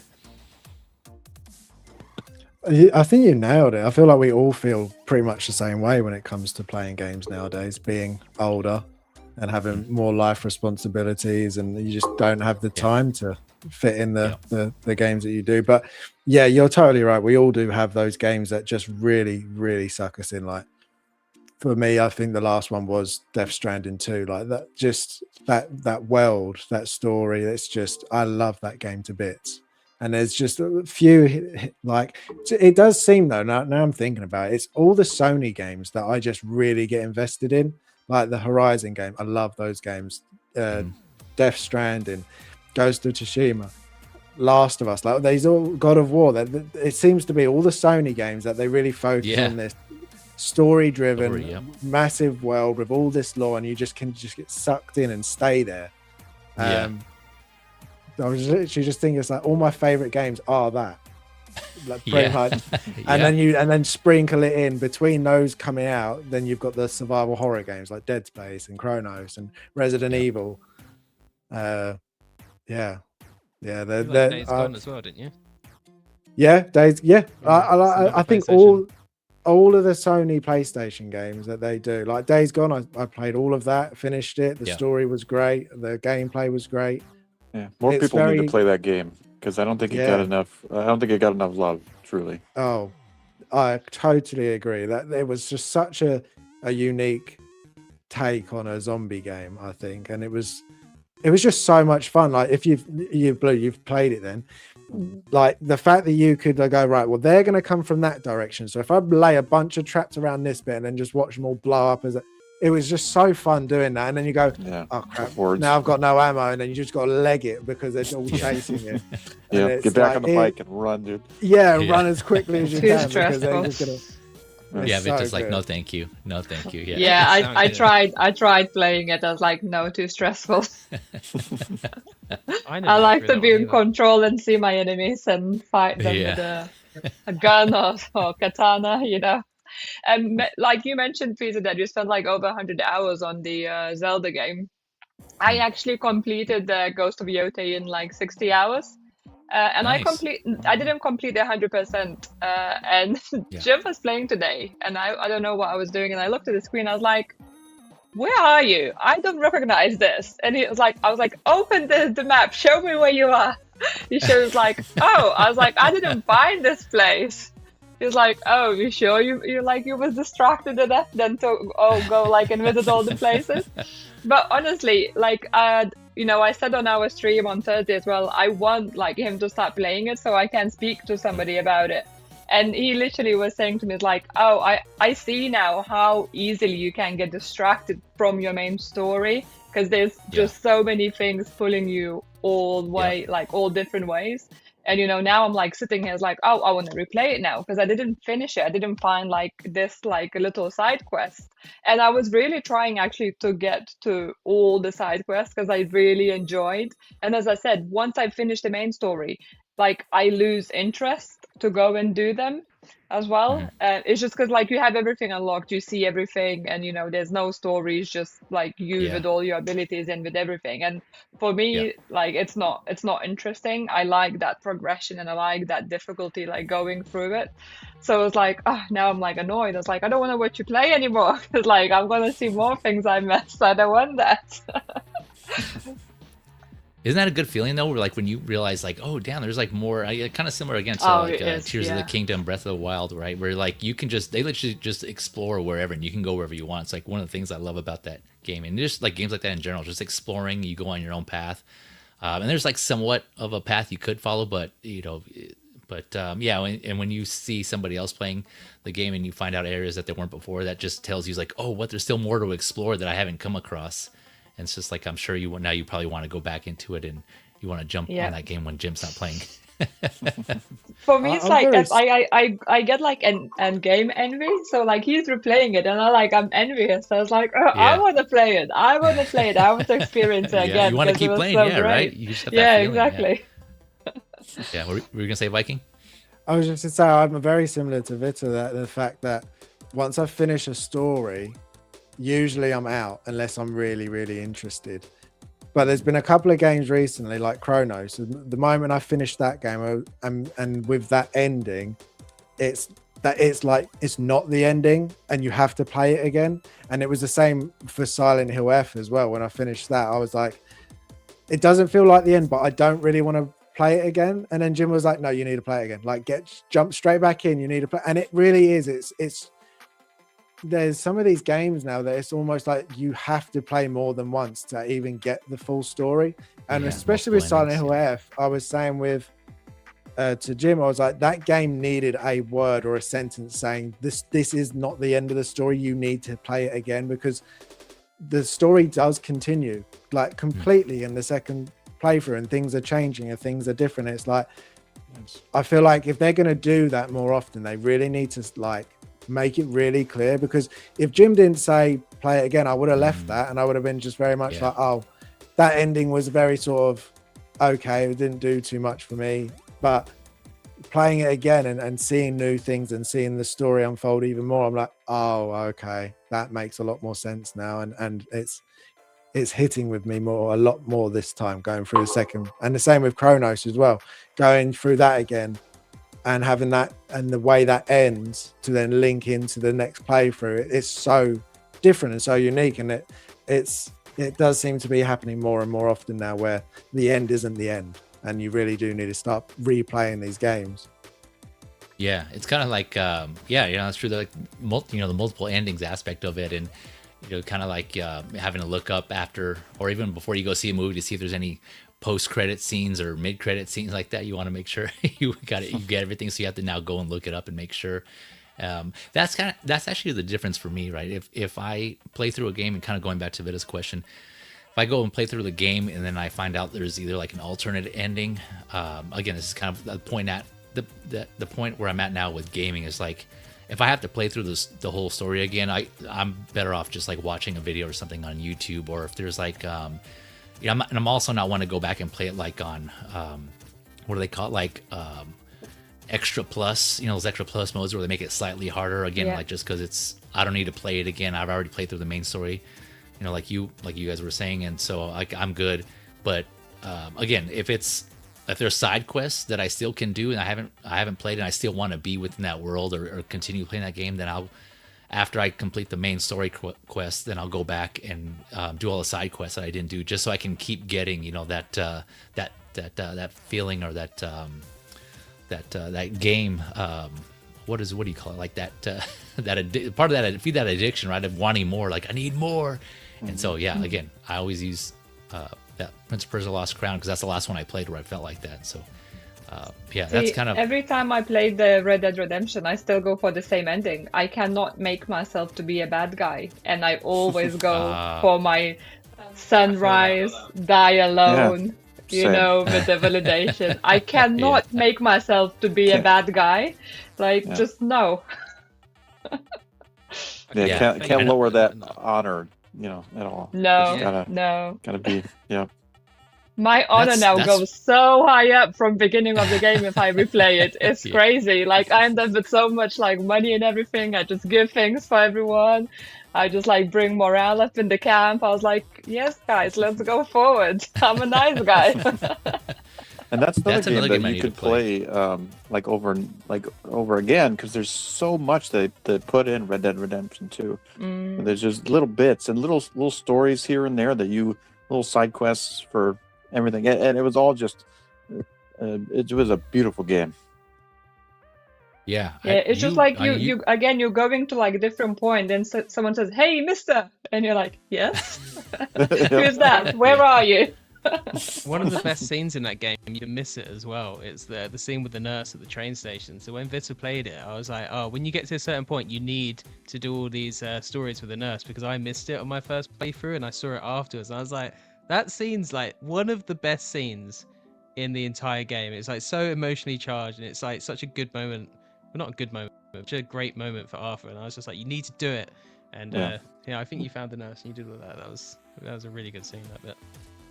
Nice. Great game. Yeah, you guys you here and then others I've heard mention that game and praise that game, and that's actually on my backlog, and I have it. I just haven't got around to play it. I played it, I started it, but then it's just one of those things where I think that the really early beginning of the game was kind of started off like slow, and then I lost interest quick, and I was like, you know what, I'll come back to it. I never did, so I have to, at this point, I just need to start all over basically and play it from start and keep playing. But you know, after hearing you guys talking about it more and more, and it just kind of makes me want to go back and play it and make sure I give it an opportunity, right? Because that's another game it seems like I need to give a chance.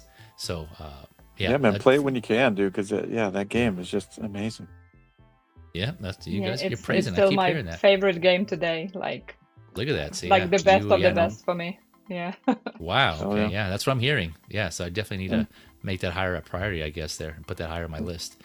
And to answer Vince's question, it's rare for me to find a game that I want to play over and over again. Like Red Dead Redemption 2, there was just so much that they packed in that game that I did play over. But once I like for like new game pluses and stuff like that, like I just can't. I just can't. Like what you have all your stuff that you accumulated over this game, and eventually you become overpowered and you just breeze right through it, and that's not interesting to me. Yeah. It's got to have some sort of level of difficulty to, but it's rare. Like Red Dead Redemption 2, Dying Light was another one. They just put so much into the game. They add so much things into the game. Just like Red Dead Redemption 2, there's so many side quests, so little stories that are super cool that they throw in there. And you don't get it through the regular playthrough. We talked about it earlier. Days Gone. That's another game that I played again and again because there was just so much and a great freaking story. And I just wanted to support that game as well because I loved it that much. Awesome. But yeah, it's rare. Yeah, sounds like another game I need to add to the list. That's no I've been intrigued by, but it wasn't that high of a priority. The Days Gone. It looked like a cool concept, but yeah, I just haven't got around to it. I love the fact that in that game is like your bike is like your horse in Red Dead. Mm-hmm. Like you treat it well, you look after it, you upgrade it, you don't want it getting broken. Like it's like it's such a such a big part, and I love bikes and I ride bikes and I enjoy bikes. Okay. So having that aspect in a game really connected as well. I just like that just style of him on the motorbike like that. Yeah. Just that in itself is so much fun. And then you throw in zombies as well, and it's just like you're sold. I'm in. Yep. Yeah. See, like I kept I now keeping my horse through like the same through all game. I just max it out the health and everything, and I just this is my buddy. This is I don't need some speedy racehorse. Keep it. This is my horse, and I'm keeping it to the end. So I think it basically makes that emotional impact as well. At the end, not just spoil, but it's just I think that's why I'm gonna be my next game because I'm just thinking about it and I'm like, oh, that's a good one. Mafia. Yeah, I should.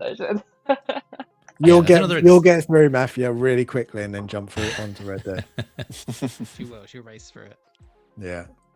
That's another set of games that you guys just remind me that where I kind of just play through the story as big as they are. Grand Theft Auto 5, GTA 5. I'm probably one of the few, or I would say there was a good amount, but not as.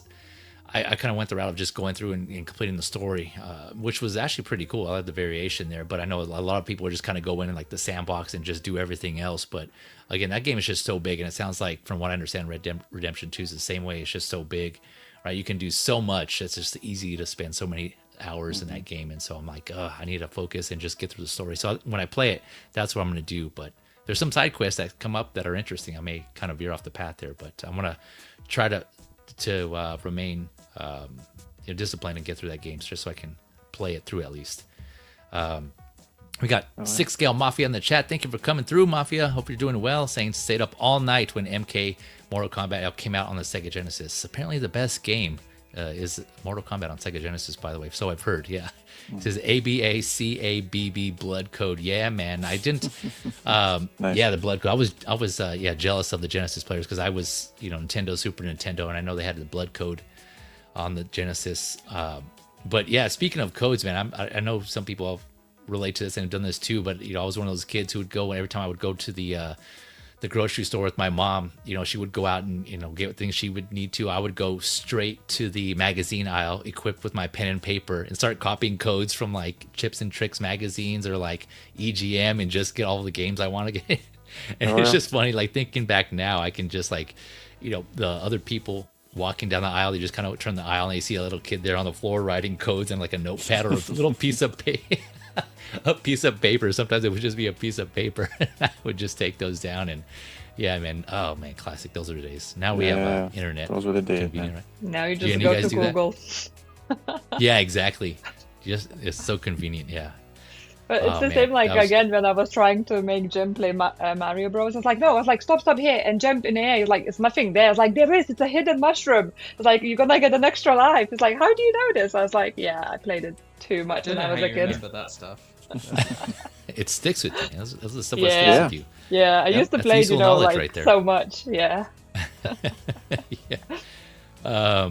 Here was Johnny Chronicles here saying, I was a trophy whore and completionist, which can be a bad thing for your social and work life. Yeah, man, I hear you. Like I said, I was all about that too. Not so much trophies, but just trying to, for myself, like getting a lot of the collectibles and a lot of finding everything I could in certain games. But no, I definitely hear you on that one. Yeah, I never got into the trophies. That thing would pop up on the top of the screen, and you did this, and I'm like, oh, there's that. Oh, whatever. I never got into the like platinuming the game or whatever. Yeah, exactly. And that's why I mentioned like not so much the trophies, because like I would just do something that interests me. Right? If I got a trophy, I got a trophy. But you go back and look at some of the trophies. Some of them were just kind of like so mundane tasks. Like I don't want to want to be bothered with doing. It was just kind of like it didn't really add to the story or the game at all. It was just like something that you have to do. It's just like grinding and time consuming, monotonous. I'm like, nah, I'm good. I can skip that. And so that's why I don't really. I'm just like that until I finish a game and it goes, you've got 92%, and I'm like, oh man, I'm like so close. I could just do like a few more trophies and I'll get 100%. That's like, if I'm like, you finished and you're at 20% of the trophy, I'm like, that's fine, I can leave that. But if it's that close, I'm like, I need to finish that now because I'm that close to it. I did that with Ghost of Tsushima. I was like, I finished, I think I was at like 95%, and I had to just do like one or two things. I was like, I've got to do it now, and I had to do it, and that's not one of the only ones I've got a platinum on. Oh wow, okay. Yeah, there's something similar for again, Tears of the Kingdom.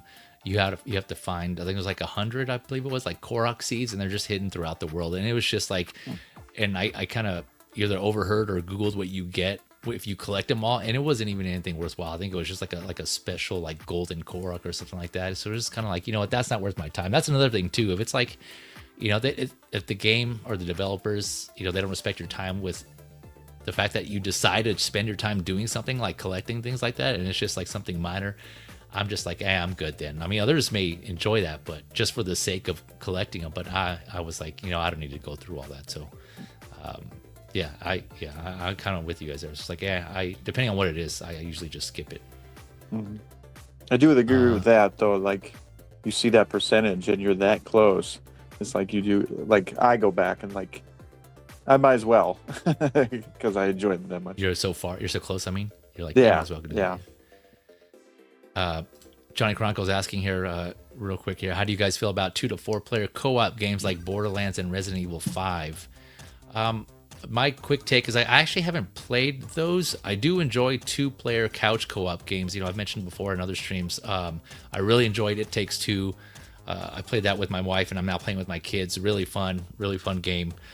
Both for non-gamers and gamers alike, and I'm on to Split Fiction. I'm playing that with my wife. I need to go back and finish it, but like games like that I really enjoy because I kind of miss that feeling of playing again, going back to older games, which will next topic here, but just kind of touch on that, just like that feeling of playing with your friends nearby in the same room and just kind of sharing that experience. So any of you guys want to take a stab at that question there? 2 to 4 player co-op me games. and Jim as well play quite a few. I think the first one we played it was like Years of Wars, wasn't it? The first one we played together. Oh yeah. Yeah, Yes. we did. During lockdown, we went through a lot of couch co-ops, and actually Went that's through when all I Years of realized. Wars. Yeah, Oh, that's when I nice. realized they don't make enough couch co-ops anymore, and it's actually No, yeah. something they need to Nowadays, look into a little bit. It's all online. Yeah, Yeah. we don't. We did other game. What else? We did play a bit of Resident Evil 5. Yeah.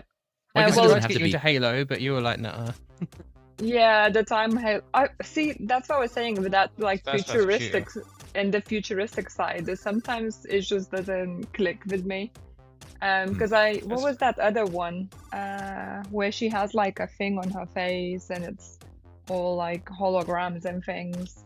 I tried to play it, but I didn't get into the story. And Is that's it's just, Aloy? That's, Maybe? I don't what, even Horizon remember Horizon? the name of the game. Yeah, Like, that's it. yeah, something with the Horizon. Like the quality of the Okay. game, and again, the views were amazing, but I just didn't get into the story, and I just moved on. I don't remember what I moved on, but I just moved on because it just didn't grab me. But I think we playing Split Fiction at the moment. The first one was It Takes Two, and now Yeah. we halfway through, I think, through Split Fiction, and then Nice. now and then it's Mario Kart basically until I Yeah. lose my patience because Jim And keeps winning. Injustice. We used to like Injustice quite a lot. Oh, Oh, yeah, okay, yeah. Injustice So as there's a well, fighting I yeah. used game to in win there. every time, but then she got really good, and she started She to got beat pissed. me more often than I'd like. And I was like, oh, this game's not fun anymore.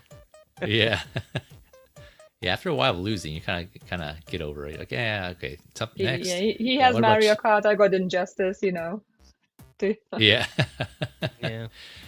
What about you, Viking? Are you into co-ops at all? I guess not necessarily couch co-ops, but just co-ops in general.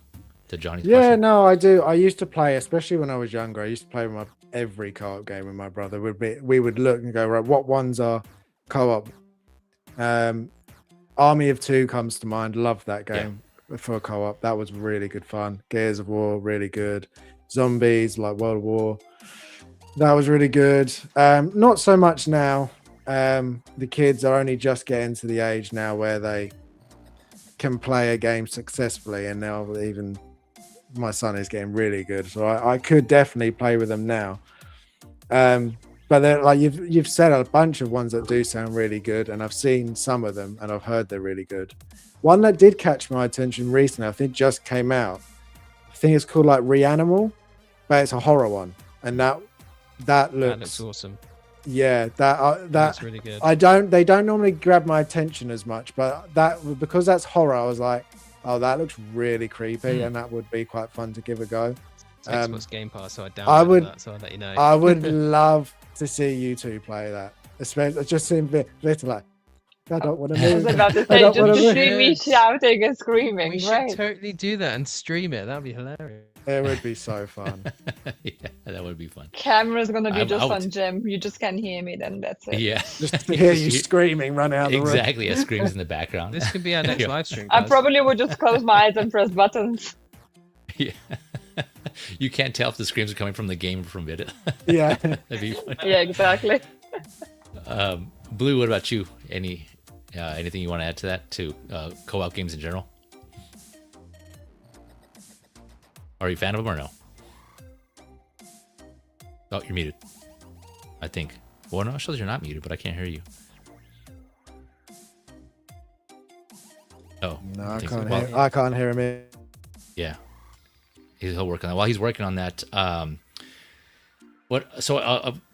thing I was going to add, going back to like hours spent too, or time playing a game. One game that I got into, like, was not expecting to go in as deep as I wanted to, was Fortnite. You know, my son, he was playing it, and you know, I kept hearing all this talk about Fortnite, and I was curious on what it was. And my side note, my son, you know, started playing games around that time. Actually, just before then, which is, you know, something that obviously made me proud as like a parent gamer. You know, having my kids get in it would have been inevitable, right? But that was the first game that I actually like played with, like, him and I played. And so I created an account specifically just so I can, for that experience, right, to have that time to play and share something with my son, like have a game to play with him on. And so yeah, I created an account, and it was around like it was like Thanksgiving time of 2024, and we were out of town, and so I think that's another reason why. Just because I had some time, we were away. It's like, you know what, we're kind of on holidays. I want to figure we spend some time playing that, and so yeah, I did, and I just got hooked, and and then I started playing. I'm like, oh, okay, now I see why this is so big. Like it made sense to me, anyways. It clicked with me, and like I just enjoyed everything about it, and I got hooked, man. That was the game I focused on for a good chunk of time, like putting everything else aside. Like I mentioned with Tears of the Kingdom, that game I spent a good amount of money on and time on, if I'm being honest. And it was my son and I, we played a lot, and for one, it just like hit me right here, like the fact that we were connecting like on the same game, and we spent a lot of time, the weekends and evenings where we could, and it was just really awesome. So I don't know if you want to count that as a co-op game, Johnny, what you were mentioning here, 2 to 4, but yeah, I just was hooked on Fortnite, and I loved everything about it. It was just so fun, especially again sharing that experience with my son on that. And so I've actually since stopped playing for a few months now. Shockingly, I'm like, oh damn, I haven't, for some, maybe I just got over it or what, but I definitely want to revisit it. But it was just like in that period too, where that came out with the Star Wars season, a Simpsons season. Oh man, I was just eating it all up. It was just so awesome. Yeah, and it was cool. Yeah, I just enjoyed it so much. And it's like another one of those games, where like people kind of shrug off, and I kind of did at first initially. I'm not gonna lie, it's like a kids game because a lot of kids were talking about it, but then when I started playing, I found out like there were actually a lot more adults and just like older people playing it, and so it was like, oh damn, okay, now I see the appeal of it, and it's just fun. Blue, sorry, you back now? Nope. For some reason, we still can't hear you. At least I can. Can you guys hear? No, I can't. No. Okay. To follow on what you were saying though, Feezy, that game for me was Wukong. Well, it was Wukong? Oh, okay. Yeah, playing Wukong. So I started playing it, and then my kids were sort of around because that was one I could play while they were around. And this is cool. Can we have a go? And then we played, I would say, pretty much the entire game together. So we'd go around and fight a boss, and then whoever died against that boss would then go to the next person, and then so on and so. And we played the rest of that game the whole way through to the end, playing together. That's awesome. And I've never, as you were just saying, like that connection, I've never had it with any game ever. It was just and I think that's why Wukong has stuck with me so much. And like I got the figure, but it's just like playing with my kids, having that game like that. It's like my son still goes pretty much every day, can we play Wukong today, Dad? Because it's just, he really like, and not only is he bloody good at it now, which is scary, but it's just so much fun. Like he came to me the other day and he was like, have you got the invoice for Zubajo yet? I was like, no, Indy, not yet. It'll come soon. He was like, yeah, for the figure. I was like, it'll come, just wait. And he was like, we've got Wukong, we need him with it. Yeah, no, I get his excitement, man. Yeah. It was like you're in trouble. Yeah, I love that your kids are enabling you as well. That's great. I know, right? Yeah. If I go somewhere, what do you think of this? And Bella will go, buy it, Dad. It looks so good. I was like, you're terrible. I should never come to you ever. What do you think of this? I think it'll look great next to this figure, Daddy. Yeah, you come to me instead. Yeah, I'll stay with somebody. No, you're not allowed it ever. And I'll be like, Bella, she said no. Then your kids are gonna hate me, so that's not good.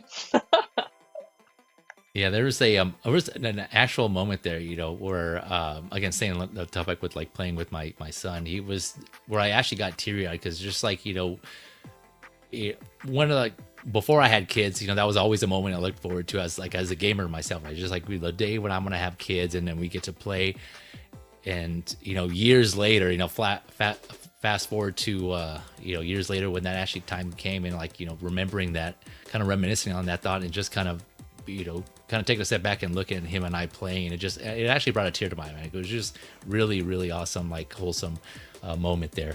And then shortly, not too long after, I think my daughter, she was seeing the how fun we seemingly have, my son and I, and just like maybe she just wanted to be a part of it, so which I obviously wasn't opposed to. So she then created an account for her of Fortnite, and all three of us, we were running trios, and we would go in and play, and she would she started getting more into it at one point and enjoying, looking forward to playing it. And it was just so fun, man. It was just so cool. And she lost interest quicker than I did, but the fact that she wanted to be a part of it, and we were just playing with both my kids. It was just so awesome, man. I just really enjoyed it. One of my fond memories. So Fortnite, kind of like you said with Wukong, Fortnite for me will be that game that I finally further establish that connection with my kids in gaming and sharing that hobby and that interest. So yeah, and then we've since played other games. Like I mentioned, It Takes Two. I played that with my son, and he was really like seeing his excitement and enjoyment playing that game.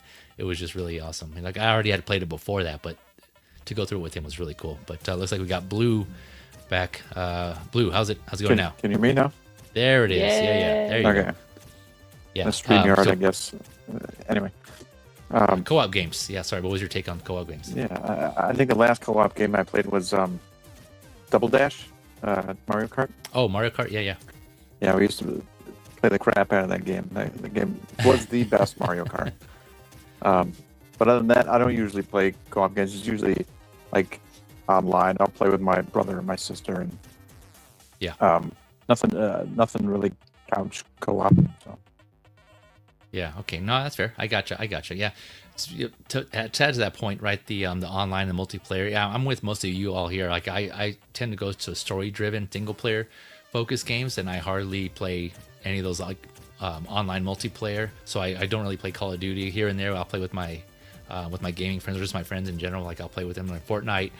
I'll jump on and play with. Of course, I play more Fortnite. I would say that's the one I play the most online multiplayer. But the other ones I really don't play that much. It's just mostly single player story focused games for me. So kind of add to that. Johnny's saying, adding here, co-op games are great to play with friends and family. Great way to spend time together. Yeah, I definitely agree. And as we just shared with some of our experiences and our stories here. So yeah, definitely agree on that, man. We got S Beam in the house. What is up, S Beam? Says Johnny Jim Harrison, and the lady that only has eyes for Cavill.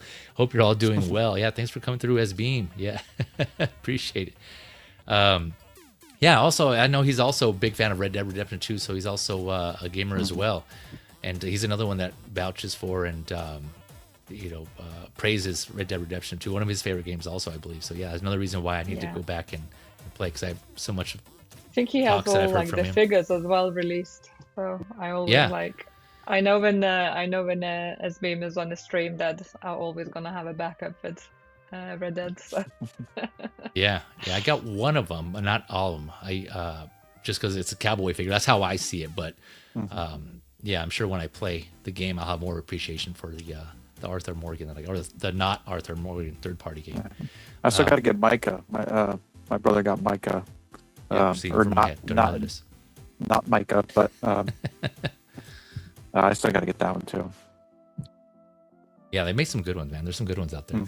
All right. Yeah, I know we were kind of little mini topics in between there, but jumping on to the last topic, and we kind of touched on this here and there, so you guys can go in depth as much as you want. But I'll leave it to you. So revisiting old games, I know we talked about that when it was kind of touched on with Legacy of Kain. That was a trailer, a remaster that was shown during the State of Play, so I was touching on that, and I mentioned Castlevanias, and Vida brought up, kind of a related topic about going back and playing games again, but just in general, right? This kind of came to me when the analog 3D, they came out with limited editions of the analog 3D, and for those that aren't familiar with it, the analog 3D is basically like a modernized Nintendo 64 system, so it just allows you to play your actual Nintendo 64 cartridges, right? So it's like another unofficial, I want to say it's like unofficial Nintendo 64 console, right? That's someone, man, I apologies if I forget who actually like developed it and created it, but like it looks really similar to Nintendo 64. You plug in your cartridge in it, and it has HDMI inputs. I believe it has like your classic CRT outputs, I believe, but it also has like the plugs to use your actual Nintendo 64 controllers if you have them. So it's basically just meant to replace your console, and you can throw in your actual game, but there's a bunch of settings in it to either give you that CRT look, or if you want to go with like a upscaled look. There's multiple settings in there, and I've been hearing a lot of good things about it. And so, once I saw that come up, that brought up the topic here in my head, like how often. I know we've talked about this in our group chat here, but to discuss here on the stream, to finish up this the stream is how often, or do you at all revisit old games? Considering the fact we just talked about time and how do we choose the game we approach. So I'll just kind of leave this, throw it out to anyone here on the panel if anyone who wants to take a shot at answering this. Do you revisit old games, and if you do, is there certain ones, or what's your take on it? Yeah, I think I mentioned already that I often go to the old games. So Mario Bros. Are one of the games I always go back to. It for me just reminds me of the childhood, reminds me of me and my brother. That was where, like, my brother is like 5 years older than me, but that was the time where you didn't feel that age gap as much because we both sat and played those games. Obviously he was better than me, especially when I was younger, but it's just, Mario Bros. So, there's Mario and Luigi, and you both have the same amount of lives. So I think that's how probably I learned a lot of the secret bits of the game and things like that, because him being older, obviously, and having friends who play the games as well. So for me, all those old games just brings me back, like, the memories. Like, even my parents used to play certain games with us. So there was this one, like a space game.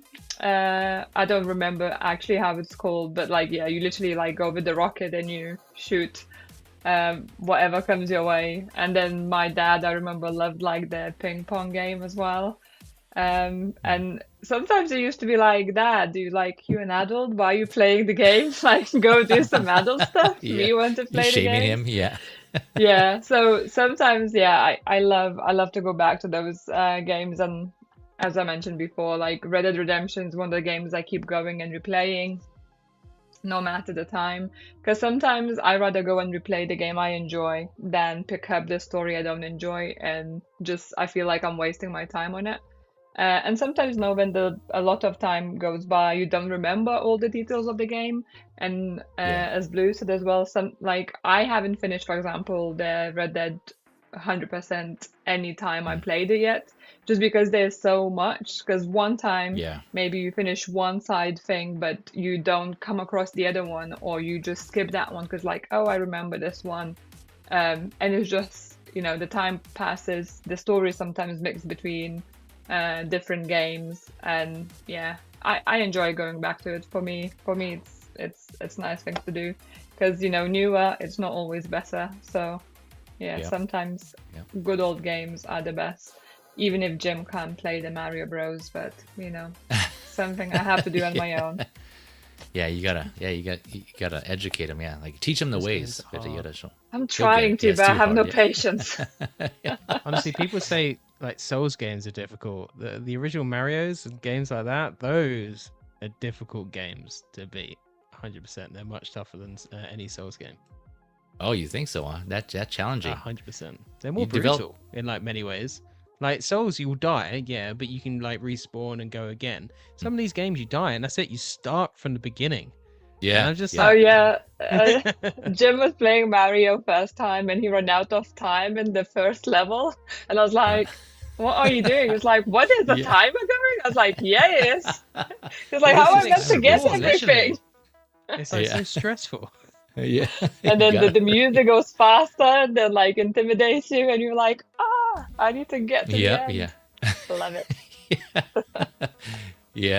No, that's I would say once you get that down, Jim, that's how I developed, and I'm sure that goes for Vita and Blue. Like, once you get those games down and you kind of get those gameplay mechanics, they carry over to like all other games, because again, they just all start from those earlier games kind of pave the way for all these other games. And so it's just develop some skills in there, I think, that you wouldn't have got otherwise. But anyone else got any thoughts on revisiting old games? And it can be like as old as these, like from childhood, older consoles, to games you've already beat. Either way. I basically,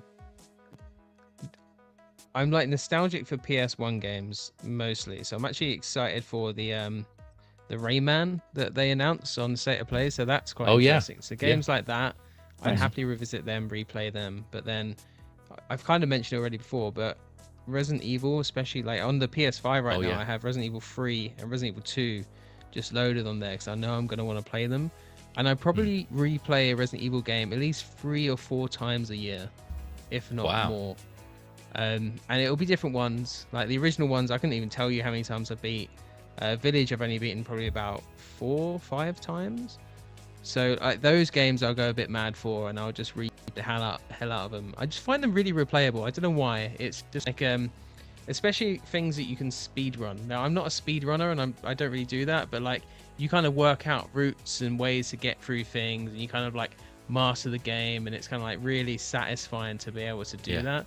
So those games I get mad for, and I'll replay them time and time again. Some games I've tried to replay, and Harris, I was talking to you about this. I tried to replay Evil Within, and I find some games from kind of the 360 PS3 era, they haven't aged so well, and that the game mechanics are now kind of awful, like they're not in a fun way. Like for example, like Resident Evil's famous for tank controls, right? I love them, I can get on with them fine, but I was replaying Evil Within, I was like, this game has not aged well from that, like a gameplay standpoint at all. So like those kind of games, I find it harder to go back and replay and enjoy it as much as I did. Evil Within 2, easier. I replayed a bit of that. It's more modern, so it's easier to kind of play through, but the 360 era games, a lot of them I find tough. Apart from Dead Space. Dead Space is a nice exception, and Resident Evil. But yeah, some games like that. The remake and the original. Yeah. I mean, to be fair, the remake's it's basically the first game just with nice improvements. Right. Yeah. Gotcha. Yeah. Anyone else got any thoughts to share on revisiting older games? Yeah. Similar to Jim, I find myself, especially with Resident Evil, funny enough, if there's a new one coming out, I might start that again. And like, I did it for 8 when that came out. I went 2, 3, 4, 5, 6. I played them all, and I played them all. But now I do find myself, if it's a new game that I love, like for example, Death Stranding, when that second one was coming up, I've replayed the first one. Ready, and then the same with Horizon. When the second one comes out, I'll replay the first. So I do usually time it just before a new one comes out. I'll time it like a month or so before I'll replay the first, just for like a refresher. Like I remember some of it, but there's little points I'll forget about. Oh yeah, that's what that happened. And I feel like when you time it well enough that you finish it just as you get the next one, I feel like I just enjoy that one so much more because I've replayed the one before it. So I tend to do that in that regards with replaying. And also just like going back to Resident Evil, like the amount of times I've played Resident Evil 4 because it's just had so many different remasters and remakes. Or Dead's like, if there's a game that gets a remake, I'll play it even though I know the story and I know what happens. I know that I love it and I'll still want to play it. Even to the point like Last of Us again. You got Last of Us on the PS3, then you got the remaster on PS4, and then you get the Last of Us remake. And it's just like, and yeah, every single time I've bought it, and I've bought that one, and I've enjoyed it every single time. And I would say now that anybody new to Last of Us, you should play it the original way, but having Last of Us Part 1 and Last of Us Part 2 on the PS5 to play, like, it's so good. Even though I know what it is, and it's no real different, really. It's not like different story or anything. It's just sort of touched up gameplay, and it's graphics. Another game I absolutely love. Last of Us is just fantastic. I definitely agree with you there, as far as like that's one of my favorite games, Last of Us, and that's, you know, when I first played it on the PS3, my mind was just blown. Like that's one of the games that I use as an example of where video games in general can have as good a story, if not better, and acting as some movies out there, right? And then like I stand by that, and we've had one since then. And it's like anytime anyone mentions about, like, you know, I'm not a gamer, I don't like games, or whatever the case may be, or they kind of, again, going back to like a stigma of like games in general, like they're meant for, you know, younger audiences or kids, or, you know, like, or I'm adult now, I don't play games. It's just that mentality, you know, like that stigma. That's not really as much the case now, but when it was like, hey, you know, give games credit.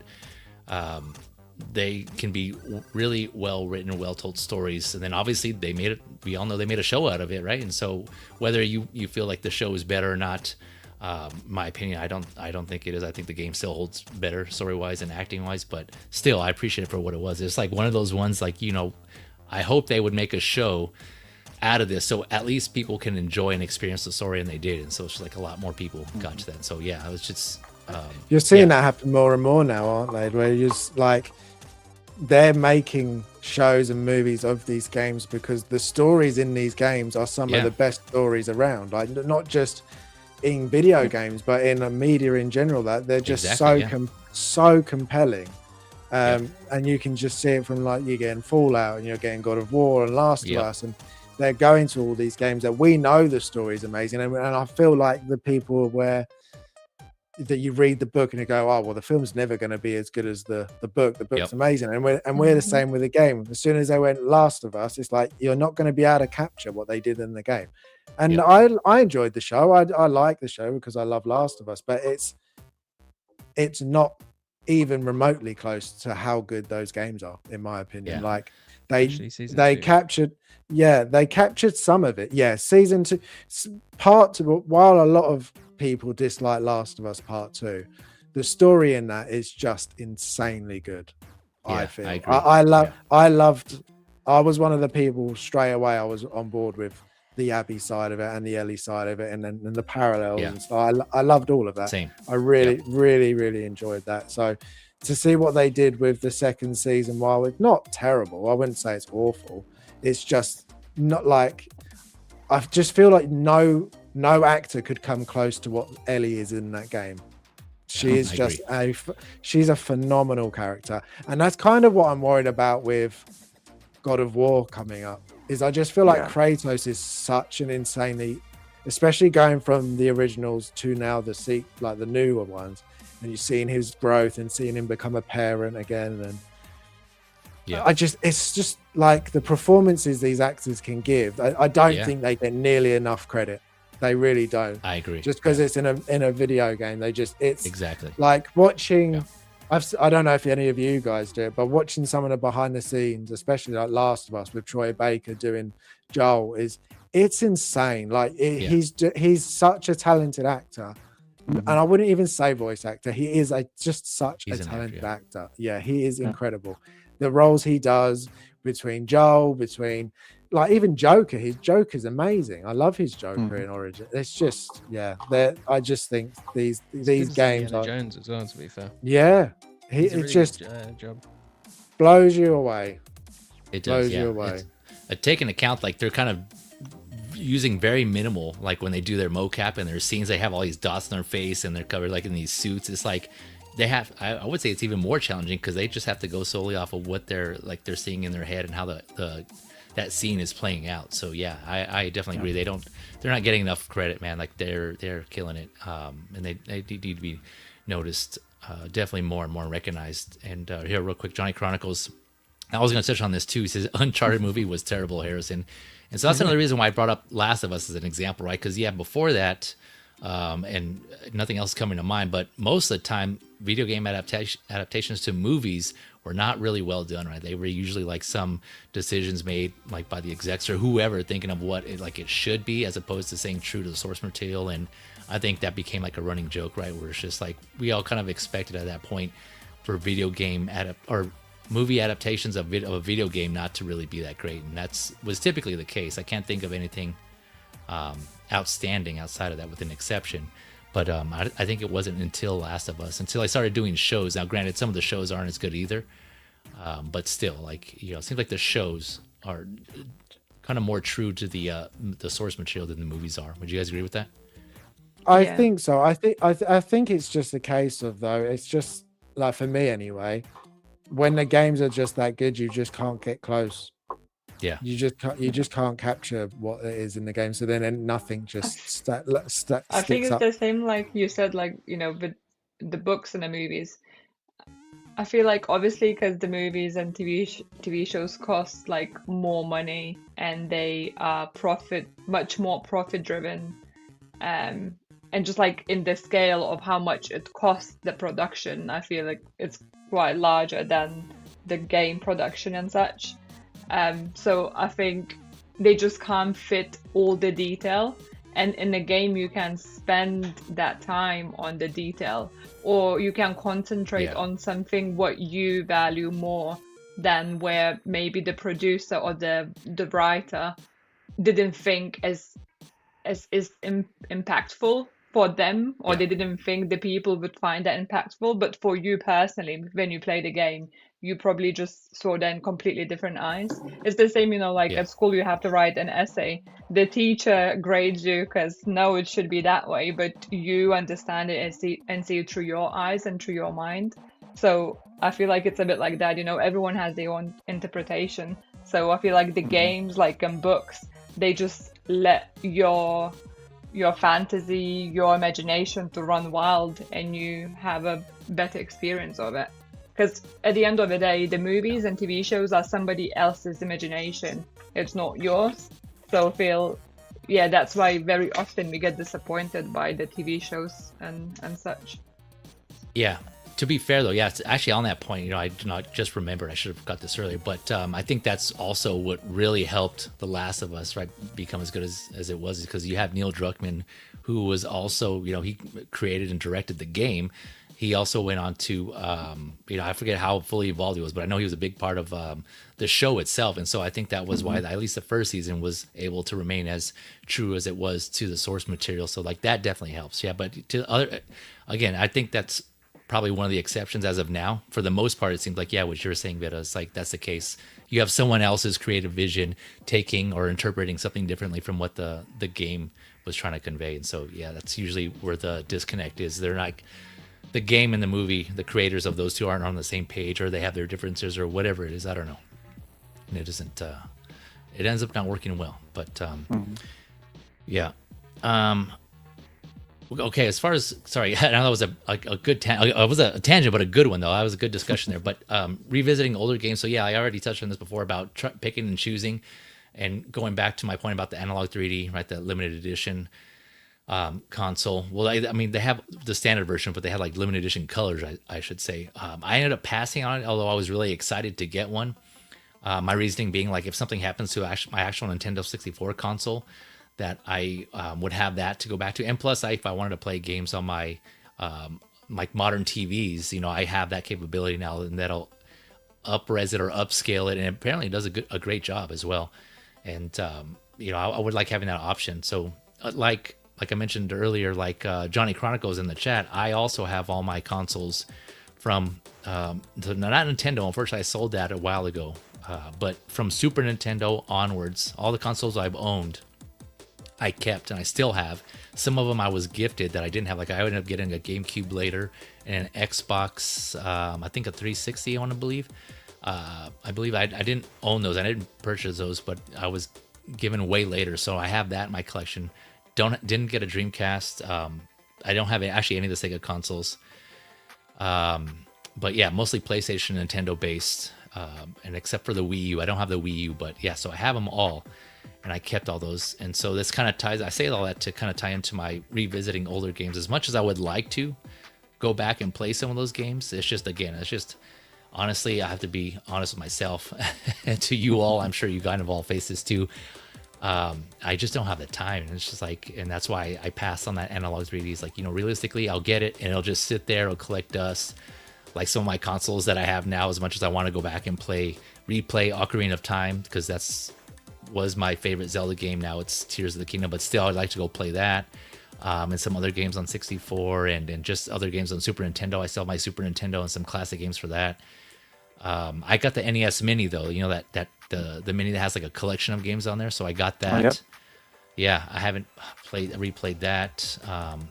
It's just, as much as I would love to, and I still have hope, when I retire, I'll have all this time to go back and the kids are out of the house, right? They're all living their own lives. I think that's realistically probably when I'll get back to it, because I still have my backlog I got to get through. And there's always new games coming out, as you all know, every year. And so, I don't think it's, unfortunately, something that I have to sacrifice going back to old games as much as I'd love to. But, yeah. I've got a question for you all. Yep. What's the one game on your backlog that you really want to get to? Like, what's one where you're just like, I need to play that game so bad? but you haven't yet. Tsushima. Yeah.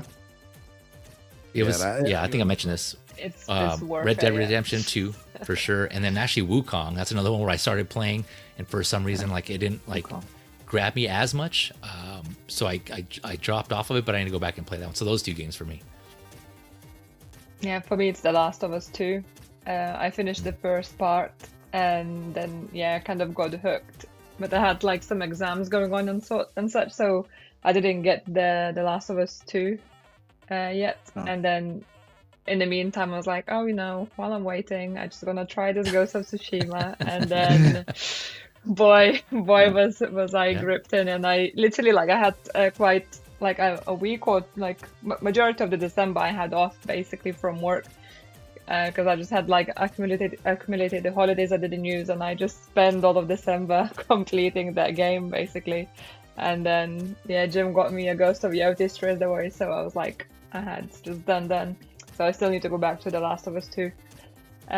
Nah, that's okay. Go. I liked it. I'd Skip say it's worth it.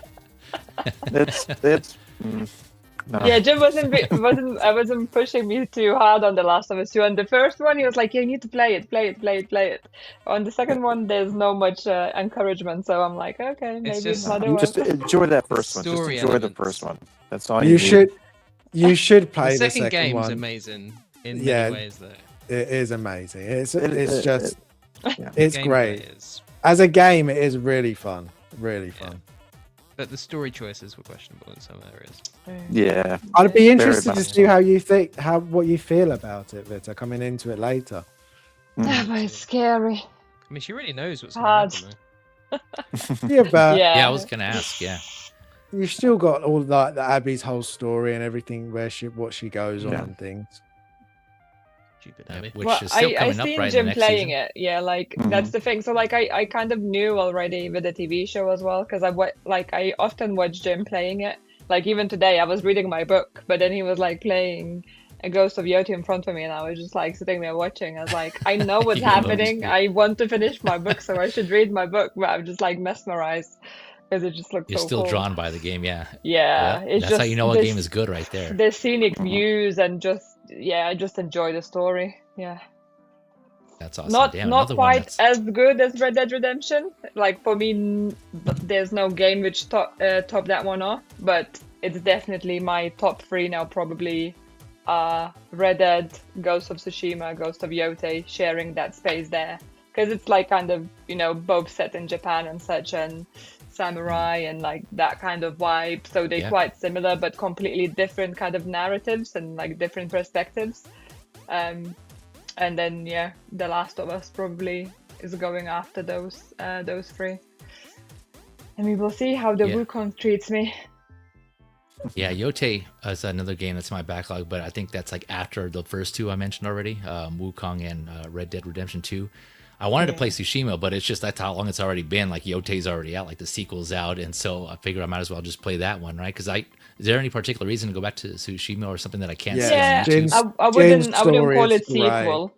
Yeah, I wouldn't Yeah. call it Oh, no, sequel okay. as well. Me and Jim actually had the conversation earlier today about it, and he called it sequel, and I was like, I don't think it's a sequel. Like, Oh, it's not a sequel. Okay. I wouldn't say it's a a sequel spin-off? because it's more a spin-off. So it's like kind Okay, of gotcha. the same kind of history and the same like kind of context of how the main character is seen, but they're driven Okay. by different things and they have different main story. I see. For Okay. me, the spin-off is probably would be better description in my opinion. It would be like Okay. if they did Last of Us 3, but it was like about completely different characters, but in the same universe. It would be kind of like I see. like How that. would you So feel she's if kind of that's what writing they it as a did? sequel. If they did that be for fine. Last of Us Part 3, if they just I'd be left fine. Ellie and did someone else. Just I didn't think cover I'd be Abby's story. okay.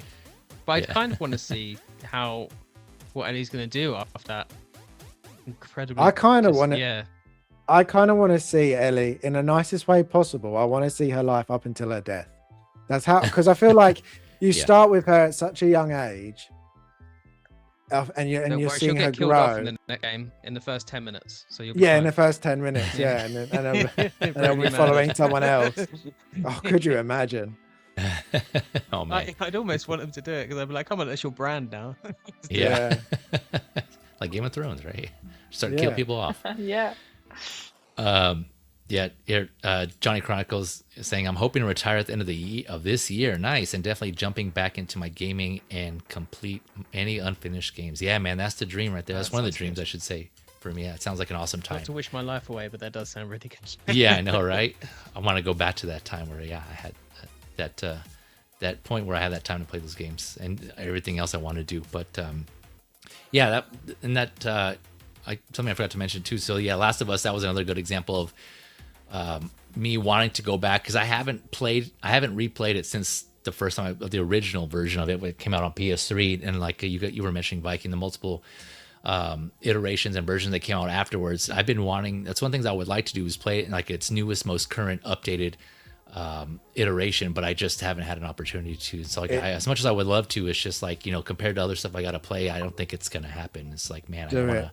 Honestly, do it. It's that remake of part 1 is the best way to play Last of Us now. Is it? Yeah, I don't doubt it, man. I don't doubt it. It's really, really the good. remake, actually, I need to do that.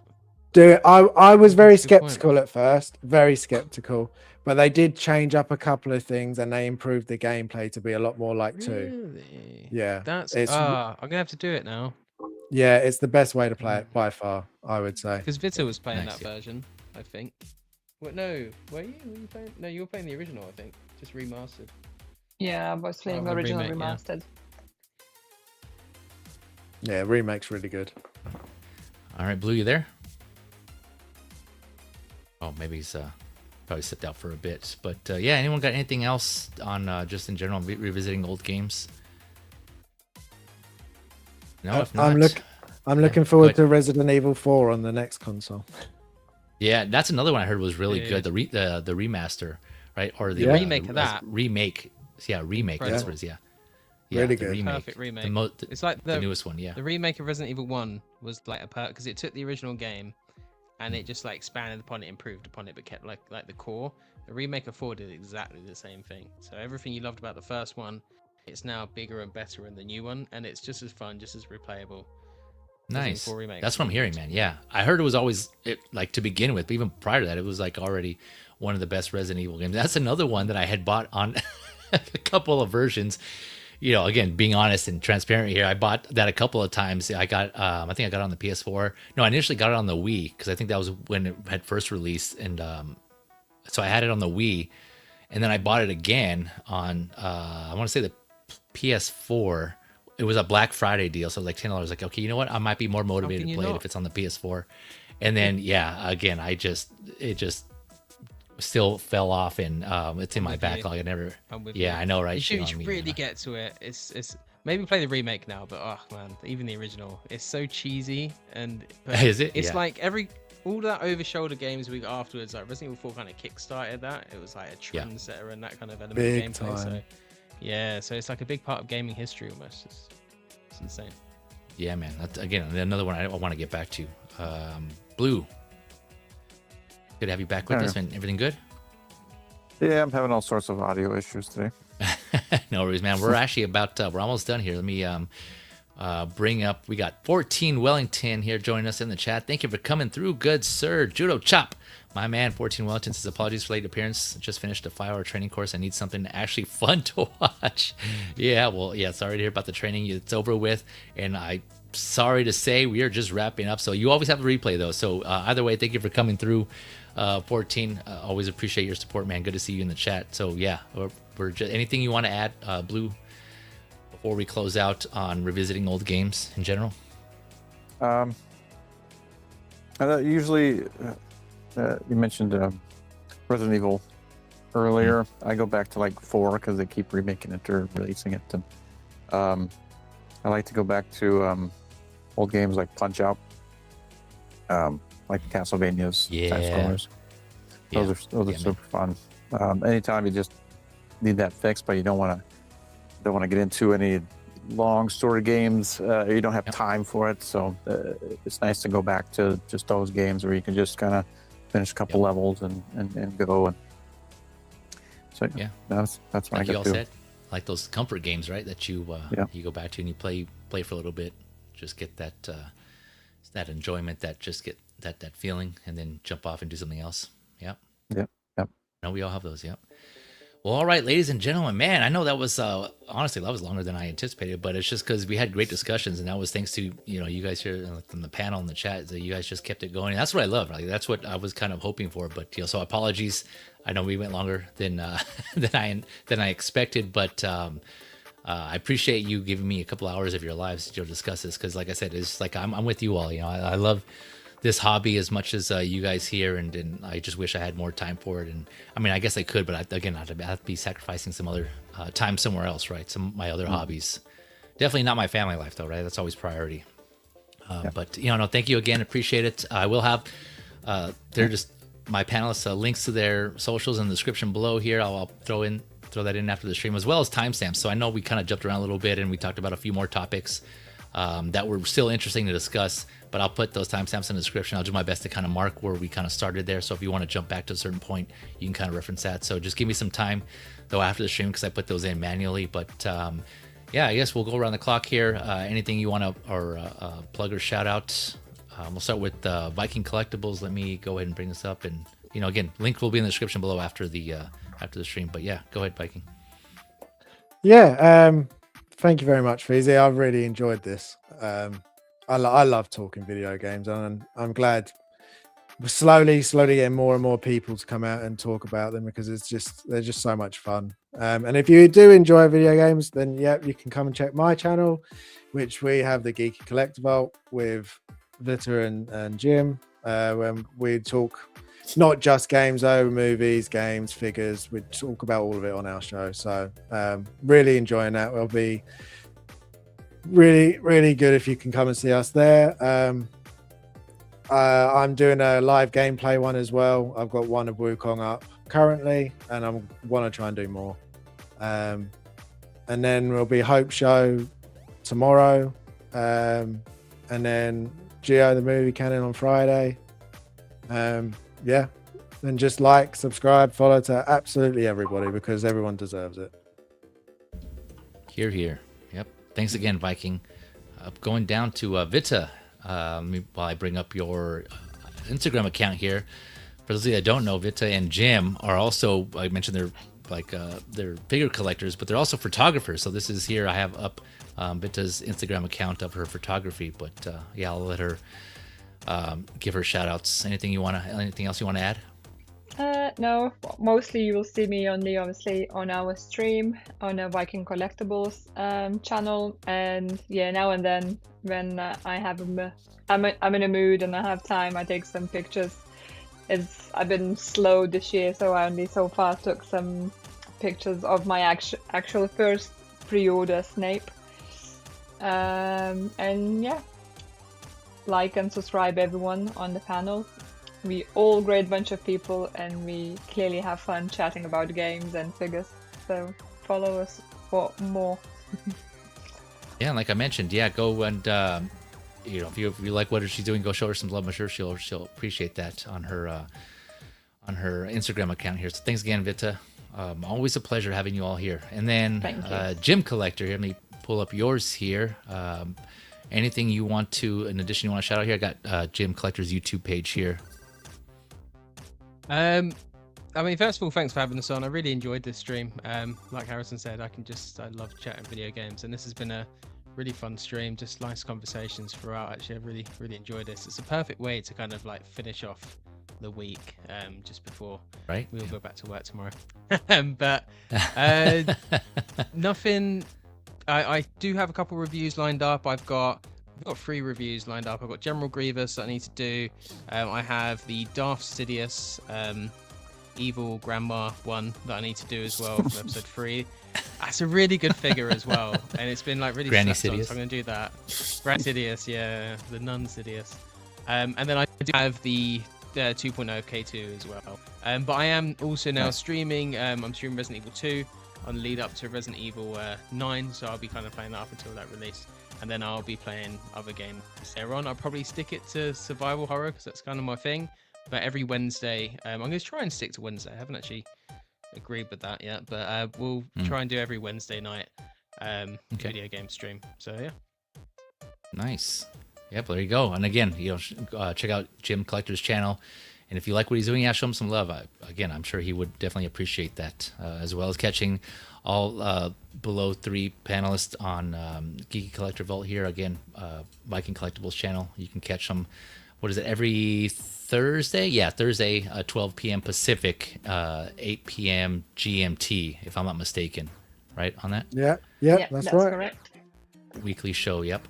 And last but not least, Blue Tattu, my man, another fellow action figure collector here. I have S Bean's channel, because I know this is where people can find you on Mondays, but I'll let you go and take it over from there. Anything else you want to add or comment on? Thanks for having me. This is awesome. Like everybody else, I love talking video games. I love video games. I wish I had more time for video games, but I put them in every once in a while. But yeah, just great games that entertain us, man. But we're live on Monday, tomorrow. Yeah. On my brother's channel, Collector's Figure. And until then, subscribe to Feezy, because he's awesome. And everybody else here. Thank you. Here. Thank you. Yeah, thank you all. And yeah, I definitely agree. All making good content in different forms. So yeah, would definitely appreciate the support and from all of us here. And as for me, of course, this channel, Feezys Media Channel, this is again where I talk about, I have streams of content that go over movies, TV shows, video games. This is the first of the video game content. I think I have one other unboxing of that. Speaking of the Ninja Turtles Shredder's Revenge Collector's Edition. So I got that and I put a unboxing and I think it's like an overview.